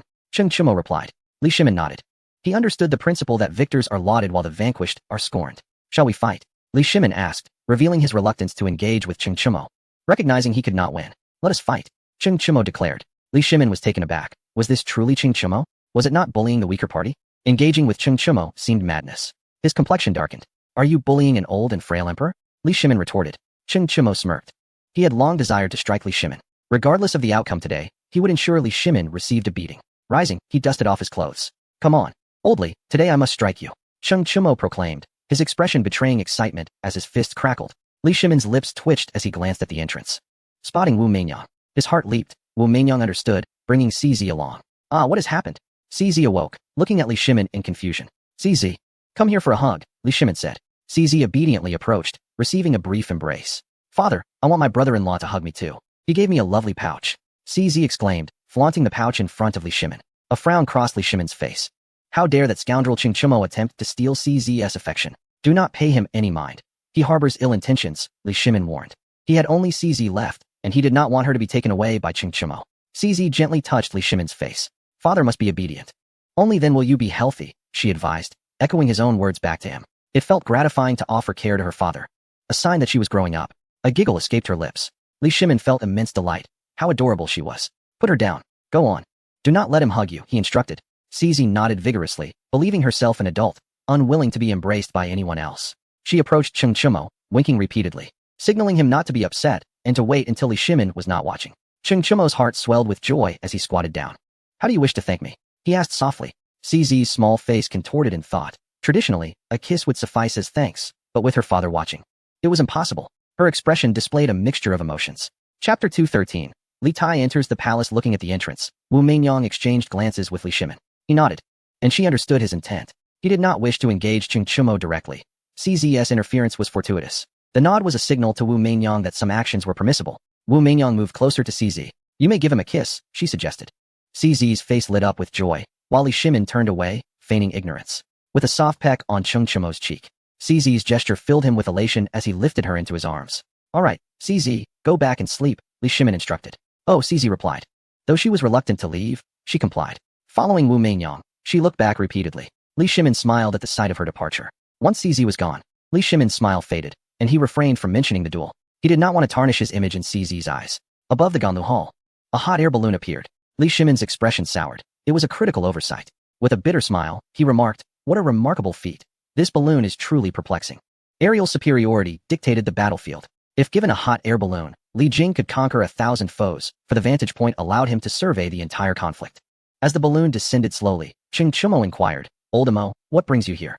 Old Imo did not meet Cheng Chimo's gaze, focusing instead on Li Shimin. "I will exchange my life for Li Huan," he stated resolutely. He did not wish to betray Cheng Chimo, but was unwilling to part with Li Huan. The only solution seemed to be his own demise. Cheng Chimo's fury ignited. He glared at Li Shimin. "Do you not think you are being excessively tyrannical?" Cheng Chimo asserted. Advancing towards Li Shimin. Unfazed, Li Shimin's demeanor remained unchanged. Such was the nature of power. When a sovereign demands the death of a subject, that subject must comply. Old Imo stepped in front of Cheng Chimo, drawing his curved blade. Cheng Chimo regarded Old Imo calmly. He was straightforward and had never acted against Li Shimin. Li Shimin was preying upon the innocent. "Master, I have always been loyal to His Majesty. My training of special forces was for this day," Old Imo declared, not wishing to conceal the truth from Cheng Chimo. Taking a deep breath, Cheng Chimo stepped back, the revelation hitting him hard. He and Old Imo shared a mentor-student bond. They were among the closest of companions. He had never imagined Old Imo would be aligned with Li Shimin. With a bitter smile, Cheng Chimo lamented, "Li Shimin, what a cunning strategist you are, managing to place someone right under my nose. Release Li Huan." "Li Shimin, I do not wish to kill you at this moment," Cheng Chimo threatened, his murderous intent palpable. Li Shimin felt a chill run down his spine. He recognized that Cheng Chimo was truly contemplating murder for the first time. "Li Huan is in Jingzhou Prefecture," Li Shimin replied. Cheng Chimo's heart sank. Does Li Tai know of this? He asked, wishing he could strike Li Shimin dead. If Li Tai was aware, Old Mo's fate was sealed, as was Li Huan's. Li Shimin shook his head. Cheng Chimo inhaled deeply, glaring at Li Shimin. "You are truly arrogant. Do you genuinely believe that your sons are so easily deceived? Do you really think they can be manipulated like Li Chengqian?" Qing Chimo exclaimed. Emperors often succumb to a flaw. As they grow older, they become self-righteous, overly ambitious, and underestimate those around them, particularly their own sons. Assuming they cannot surpass their own capabilities, Li Shimin wore a disdainful expression. Although Qin Kai was ruthless, he still possessed filial piety. I wager that the first to storm into the Ganlu Palace will undoubtedly be the soldiers of the Jingzhou Prefecture, Li Shimin declared confidently. After all, the Jingzhou Prefecture was filled with his loyal supporters. Qing Chimo, with a mocking demeanor, questioned whether Li Shimin was truly so misguided. In the past, he would never have entertained such a thought, as he would trust no one. Perhaps his mind was consumed with the Tianshan Snow Lotus, leaving no room for other considerations. I challenge you to see what else you possess aside from power, Qing Chimo asserted.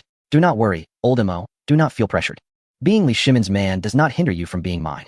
Just follow his orders, Qing Chimo added. In Qing Chimo's heart, betrayal and loyalty could not be equated. Besides, old Imo had not betrayed him. Li Shimin was incredulous. Are you unaware that a single act of disloyalty can lead to a lifetime of distrust? Li Shimin questioned.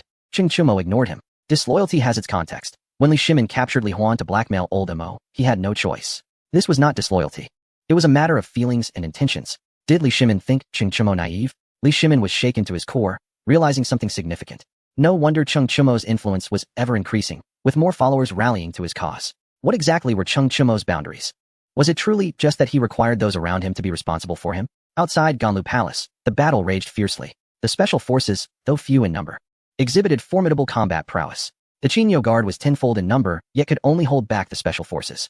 Both sides remained locked in a stalemate, unable to breach the Ganlu Palace. The ground was strewn with corpses, most of them belonging to the Qinyo Guard. One cannot deny that the Qinyo Guard possessed significant fighting capability. Many renowned generals would find their lineage extinguished after this battle. The Jingzhou Prefecture's forces surged into the palace without encountering any resistance. Their first order of business was to secure all the princes, capturing Li Ji in the process. Li Ji's face reflected displeasure as he looked at Li Tai. We are brothers. Why do you do this? Li Ji exclaimed in anger. Li Tai, with his imposing stature, approached Li Ji, shedding any pretense of cordiality. Do you think Father Emperor raised you in the palace without understanding why? Do you recall Qing Chimo's words? The fisherman prophets. Yet unfortunately, you will never become the fisherman yourself, Li Tai laughed, reveling in his perceived triumph. In this moment, he felt victorious, convinced he was the ultimate victor. Li Ji, indignant, felt he was on the brink of losing. Li Tai observed this, feeling even more triumphant. He had underestimated Li Chengqian, yet dared not underestimate Li Ji. He was right. Once Li Ji ascended the throne, the aristocracy would find themselves utterly oppressed. Utilizing northern forces to dismantle the Longxi faction, he ultimately emerged victorious, shattering their control over the region. The various military governors seized the opportunity to strengthen their positions, laying the groundwork for the conflict at Xiangjisai. The aristocracy was hardly a match for An Lushan and his ilk. Did they even deserve to instigate the Insha rebellion? Failing to strike the snake dead would only lead to self-inflicted wounds. Li Ji had thoroughly resolved the aristocracy issue, yet he had not addressed the regional governors, whose powers had only grown in the absence of aristocratic influence. Could this be considered a flaw? Was the aristocracy truly so unforgivable? They drained the imperial authority, yet their existence was beneficial to governance. Only with the aristocracy could the Tang dynasty flourish. Without them, could Li Shimin truly ascend? The prosperity of the Tang dynasty was not solely the result of Li Shimin's efforts.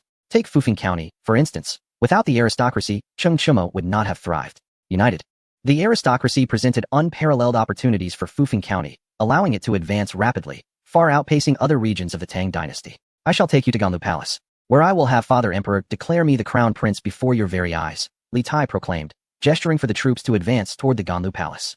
Chapter 214. Li Tai's ruthlessness. Upon arriving at the gates of Ganlu Palace, the battle between the special forces and the Qinyo Guard raged on with ferocity.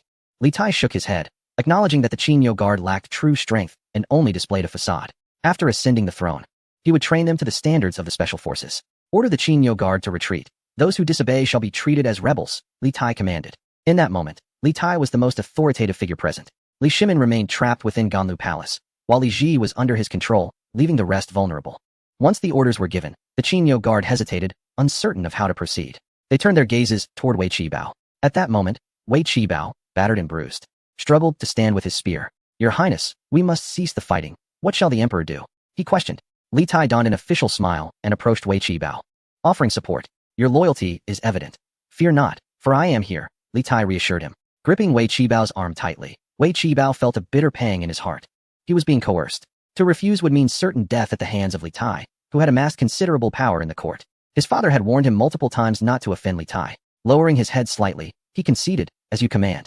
The others, including Qin Huayu, remained silent. unsure of the significance of this battle.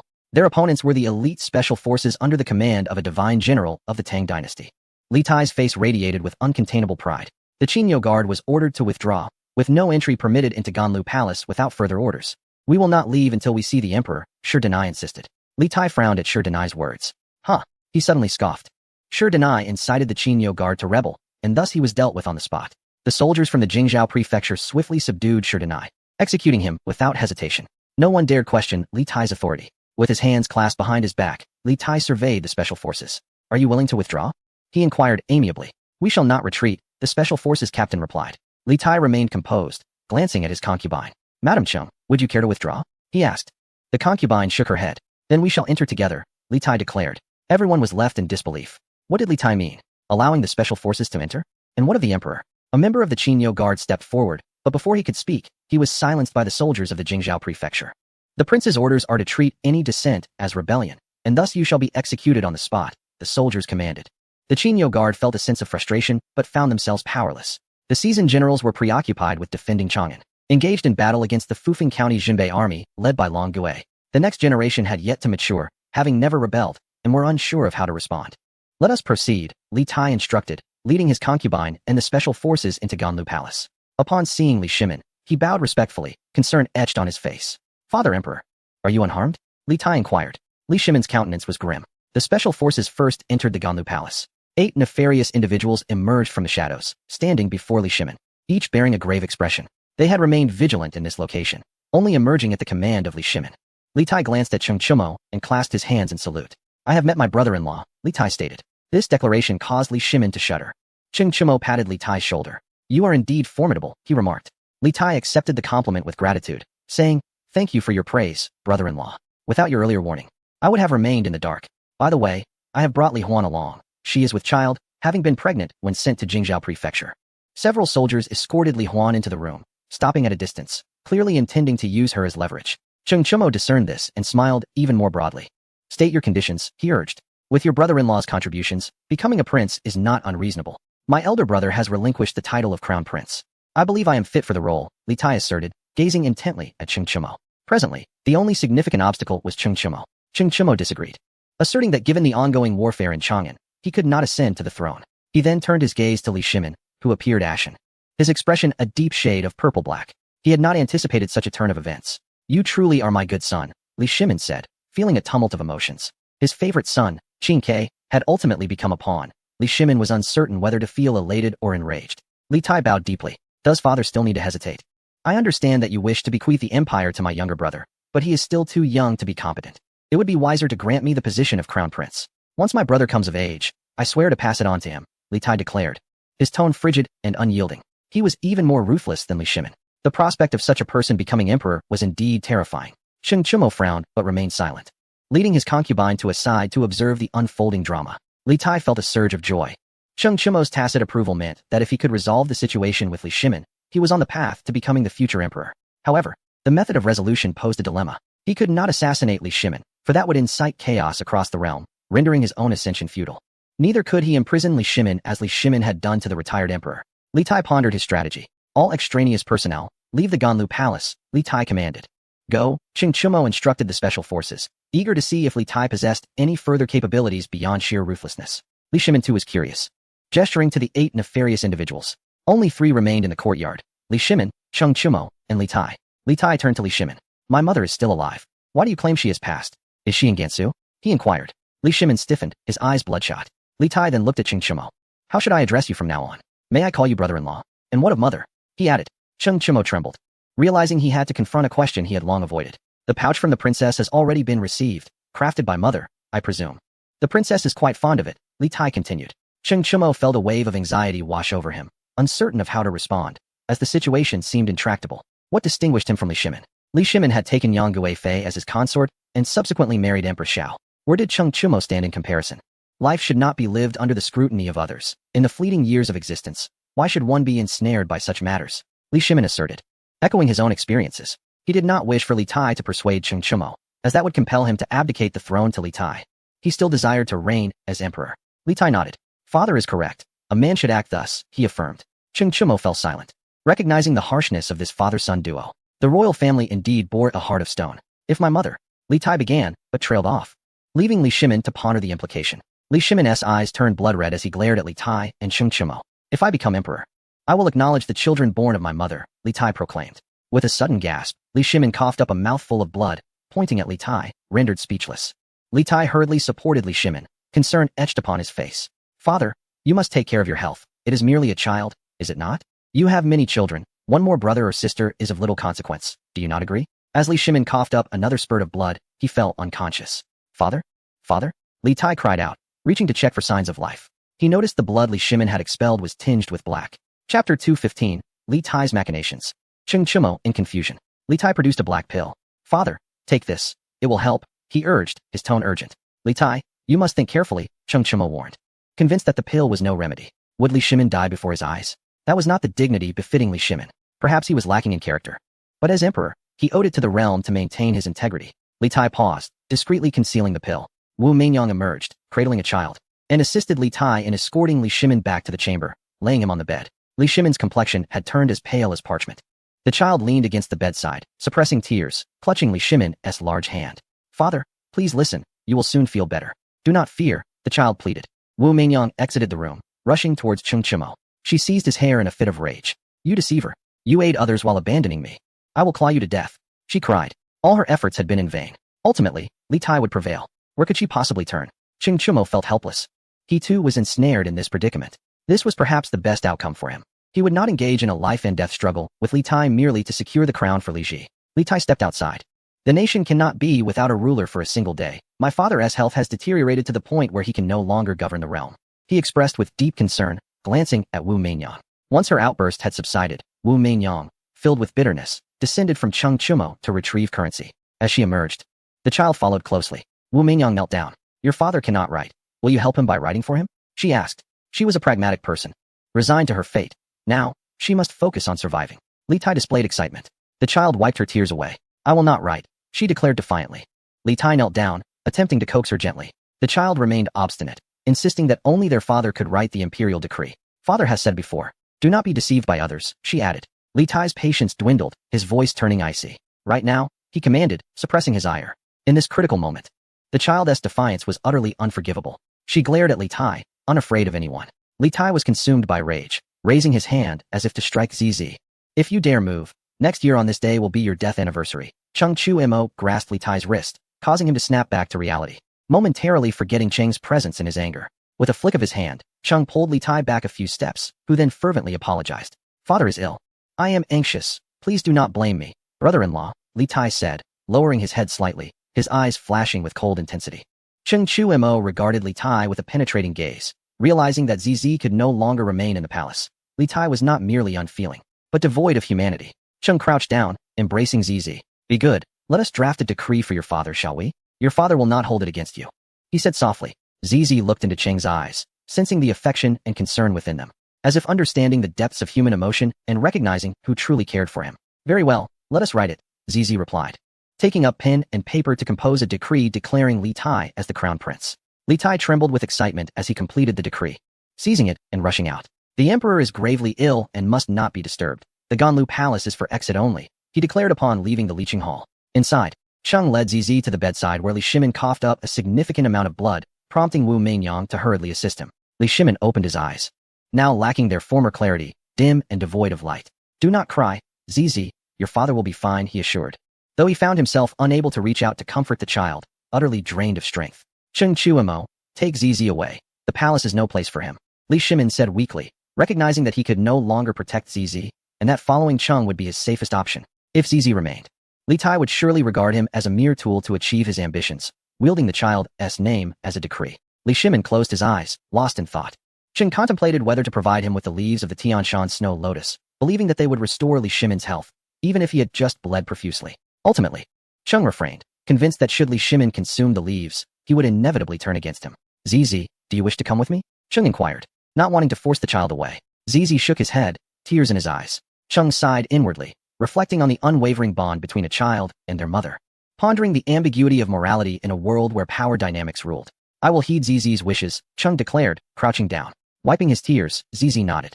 Cheng departed, aware he had other matters to attend to. Exiting the Ganlu Palace, he left with his elite guards. One could not help but admire Li Tai's swift actions, shifting all blame onto a deceased individual, resolving the chaos with a mere misunderstanding, as everyone was eager to believe it was indeed a simple error. Cheng achieved his objective, acquiescing to Li Tai's narrative. The Southern Army had long harbored intentions of retreat, willing to place their trust in Li Tai. Seizing the opportune moment, Li Tai ascended to the position of Crown Prince, unchallenged in his tactics, with no one daring to label him as vile or unscrupulous, only recognizing him as a formidable figure. The 7 noble families raised no objections, aligning themselves as Li Tai's supporters, reveling in the favorable turn of events. However, one development caught Cheng by surprise. The Helan family was secretly aligned with Li Tai. Cheng could only muster a bitter smile, acknowledging Li Tai's cunning maneuvering, efficiently clearing the battlefield.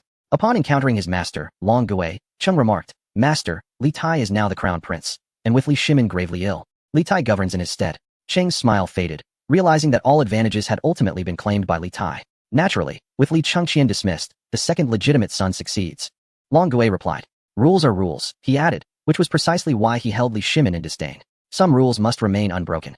And Li Shimin's current predicament was merely poetic justice. Heavens shall not spare a nation. Half a month later, during the morning court session, Li Tai presided over the assembly. The condition of Li Shimin remained unknown. Cheng also attended the court. By heavenly decree, the emperor proclaims, Cheng Chu-mo has rendered extraordinary service, and thus is ennobled as the Duke of Fufeng, a eunuch announced. The ministers remained silent, none daring to speak. Cheng noted Li Tai's remarkable speed in securing allies, as he appointed various officials, including many from noble families and commoner origins. Most notably, Ma Zhou was promoted directly to Minister of Revenue, while Fang Xianling and Li Jing retained their positions, and Changsun Wuji was demoted by 3 ranks. Cheng was taken aback by Li Tai's capabilities, realizing his adeptness at understanding the nuances of calligraphy and painting, an art form that revealed much about a person's character.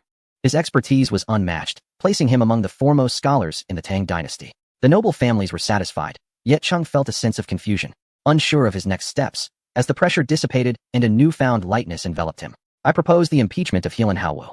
His inaction in Zhengzhou has resulted in dire consequences, and failing to execute justice would fail to appease the populace, declared one noble official.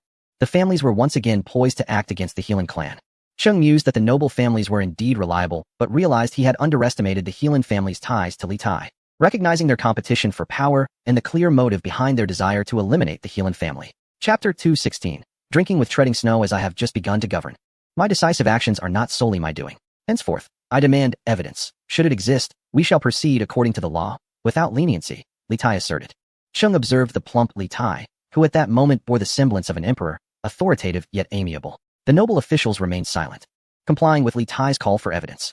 The Helan family's presence in the court was limited, yet many ministers had intricate ties to them, such as Li Daozong and Zhang Shigui, who glared at the noble officials. Li Tai, however, did not intervene, for emperors often relish seeing their subordinates contend amongst themselves. After the court session, Cheng and Li Tai retreated to the garden where the heads of the 7 noble families awaited. Upon Li Tai's arrival, they rose to pay their respects. Li Tai waved his hand dismissively. No need for formality. You are all loyal subjects who have contributed greatly. With a warm demeanor, Li Tai addressed them. Cheng cast a casual glance at the 7 men before settling down. Here, we are all allies. I wish to be transparent. The Helan family has always been my own, and I hope you will exercise restraint, Li Tai stated, while the 7 heads feigned ignorance, raising their cups in mutual toast. Cheng Chumo secretly admired the situation. He could never treat Li Tai's words with such disdain. How did they manage it? When Li Shimin had just ascended the throne, the aristocracy displayed a similar attitude, dismissing Li Shimin's words as inconsequential. They would only reluctantly listen when it served their interests, otherwise, they would politely decline. Li Tai was not yet the emperor. He dared not offend his most influential supporters. Does anyone have thoughts on who might be a suitable candidate for the position of Shangshu, which Longsun Wuji has vacated? Li Tai inquired. The heads of the 7 prominent families exchanged glances, each of them coveting this official position. The head of the Lu family, well-versed in literature. I hope you will take over Longsun Wuji's role, Li Tai said with a smile. The Lu family head offered a wry smile in response. It was over. The other 6 recognized Li Tai's scheme to sow discord among them. Yet, they could not help but harbor animosity towards Lu Qingqing, the head of the Lu family. This was a blatant power play. There could only be one position, yet they were 7 families. How could they possibly divide it? They could only vie for it. Cheng Chumo rose. The aristocracy would no longer contend with the Helan family. He needed to take matters into his own hands. Some things were intolerable. Li Tai attempted to speak, but Cheng Chumo paid no heed as he walked towards the door. How you proceed is of no concern to me. Your pursuit of fame and fortune does not involve me. Should anyone disrupt the established order, do not blame me for my ruthlessness. I, Cheng Chumo, will make you aware of who the true lord of the Tang dynasty is. At that moment, he no longer concealed his intentions. His power no longer permitted him to remain low-key. Being discreet was futile. A towering tree attracts the wind. And Cheng Chimo was that tree. A formidable presence that made the imperial authority tremble. He could storm the palace and bring bloodshed to Chang'an. Such was Cheng Chimo's might. Li Shimin could not withstand it, nor could the others. Above Li Shimin, Cheng Chimo could achieve a one-for-one trade. Below him, he was unmatched. The only one capable of sparring with Cheng Chimo was Li Shimin himself. This was precisely why Li Shimin felt compelled to drag Cheng Chimo down to his grave. Yet, fate had other plans, and Li Shimin lacked the ability to take Cheng Chimo away, rendering him in a state worse than death. The families could unite, but alone, none were worthy. Li Tai rose, his face a mask of congeniality. "Take care, brother-in-law," he said. The heads of the 7 families exchanged glances, recognizing their betrayal of trust. They had abandoned their plans against the Heelan family. There are no eternal friends, nor eternal enemies, only perpetual interests. Cheng Chimo arrived at the Hall of Glistening Dew. The hall was quiet, devoid of the usual influx of ministers. Only a large black dog lay at the entrance. Over the years, Tread Snow had transformed from a cute little pup into a large dog, its fur slightly yellowing. Upon seeing Cheng Chimo, Tread Snow hastily covered its eyes with its paws. Recalling Cheng Chimo's earlier words about wanting to eat it, Cheng Chimo knelt down and gently stroked Tread Snow's forehead. "You are superior to the rest. Those who fawn upon Li Shimin avoid him, yet you bravely guard the entrance." Tread Snow lowered its paws, panting happily with its tail wagging. "Bring forth food and wine." Immediately, Cheng Chimo commanded. A passing eunuch quickly bowed in compliance. Wu Mingyang emerged from the grand hall, casting an annoyed glance at Cheng Chimo. "Why are you shouting?" she huffed. Cheng Chimo chuckled lightly, unfazed. Wu Mingyang pouted and sat to the side, watching Cheng Chimo and the large black dog in silence. The eunuchs served the food and wine. Cheng Chimo placed half the meat on the ground, saving the other half for himself. He poured a bowl of wine. "Let us drink together," he said. Wu Mingyang reached for it, but Cheng Chimo held the wine to Tread Snow's mouth. "A toast, my friend," he continued. Tread Snow licked eagerly. Cheng Chimo downed a bowl of wine himself. Wu Mingyang's expression soured. How infuriating. Cheng Chimo ignored her displeasure. He simply desired to drink. And Tread Snow was the perfect companion. An amusing scene unfolded as Tread Snow barked, and Cheng Chimo downed another bowl. It was as if they were truly competing in a drinking contest. Having witnessed the fickleness of human nature, Cheng Chimo found solace in sharing drinks with the dog. When the wine was finished, he laid down at the entrance. Tread Snow remained still, occasionally belching, its belly rumbling. Wu Mingyang, with a sigh, rose to brew tea. Upon returning with the tea, she found Cheng Chimo had already departed, leaving Tread Snow to continue its vigil. Wu Mingyang smiled wryly as she carried the tea tray back to the grand hall. In the inner chamber, Li Shimin lay on the bed, his complexion still pale. "Cheng Chimo was just here," Wu Mingyang remarked. Li Shimin had no desire to speak. Wu Mingyang continued. Hearing about Cheng Chimo drinking with Tread Snow, Li Shimin's hand twitched. Wu Mingyang hurried to assist Li Shimin in sitting up. He felt isolated. Only Li Shimin can comprehend Cheng Chimo's current sentiments, he reflected. Cheng Chimo was not merely drinking with Tread Snow, he was sharing a drink with Li Shimin. For nearly a decade, Li Shimin had contended with Cheng Chimo. Cheng Chimo was Li Shimin's sole rival. Li Tai was ruthless, yet he was unworthy to stand against Cheng Chimo. Coughing, Li Shimin's face flushed. "I refuse to resign," he declared. Wu Mingyang looked at him in shock, wiping away a tear. "Your Majesty, do not worry. I will retrieve the celestial snow lotus for you." Li Shimin's refusal to accept fate mirrored Wu Mingyang's own defiance. Li Shimin glanced at his chest, and Wu Mingyang reached to retrieve a small token, a modest plaque. "No sword to kill you, no knife to sever you," Li Shimin struggled to utter. He slowly closed his eyes to rest. Wu Mingyang carefully laid him back down. "Rest easy, Your Majesty, you still have me," she assured him. Night fell.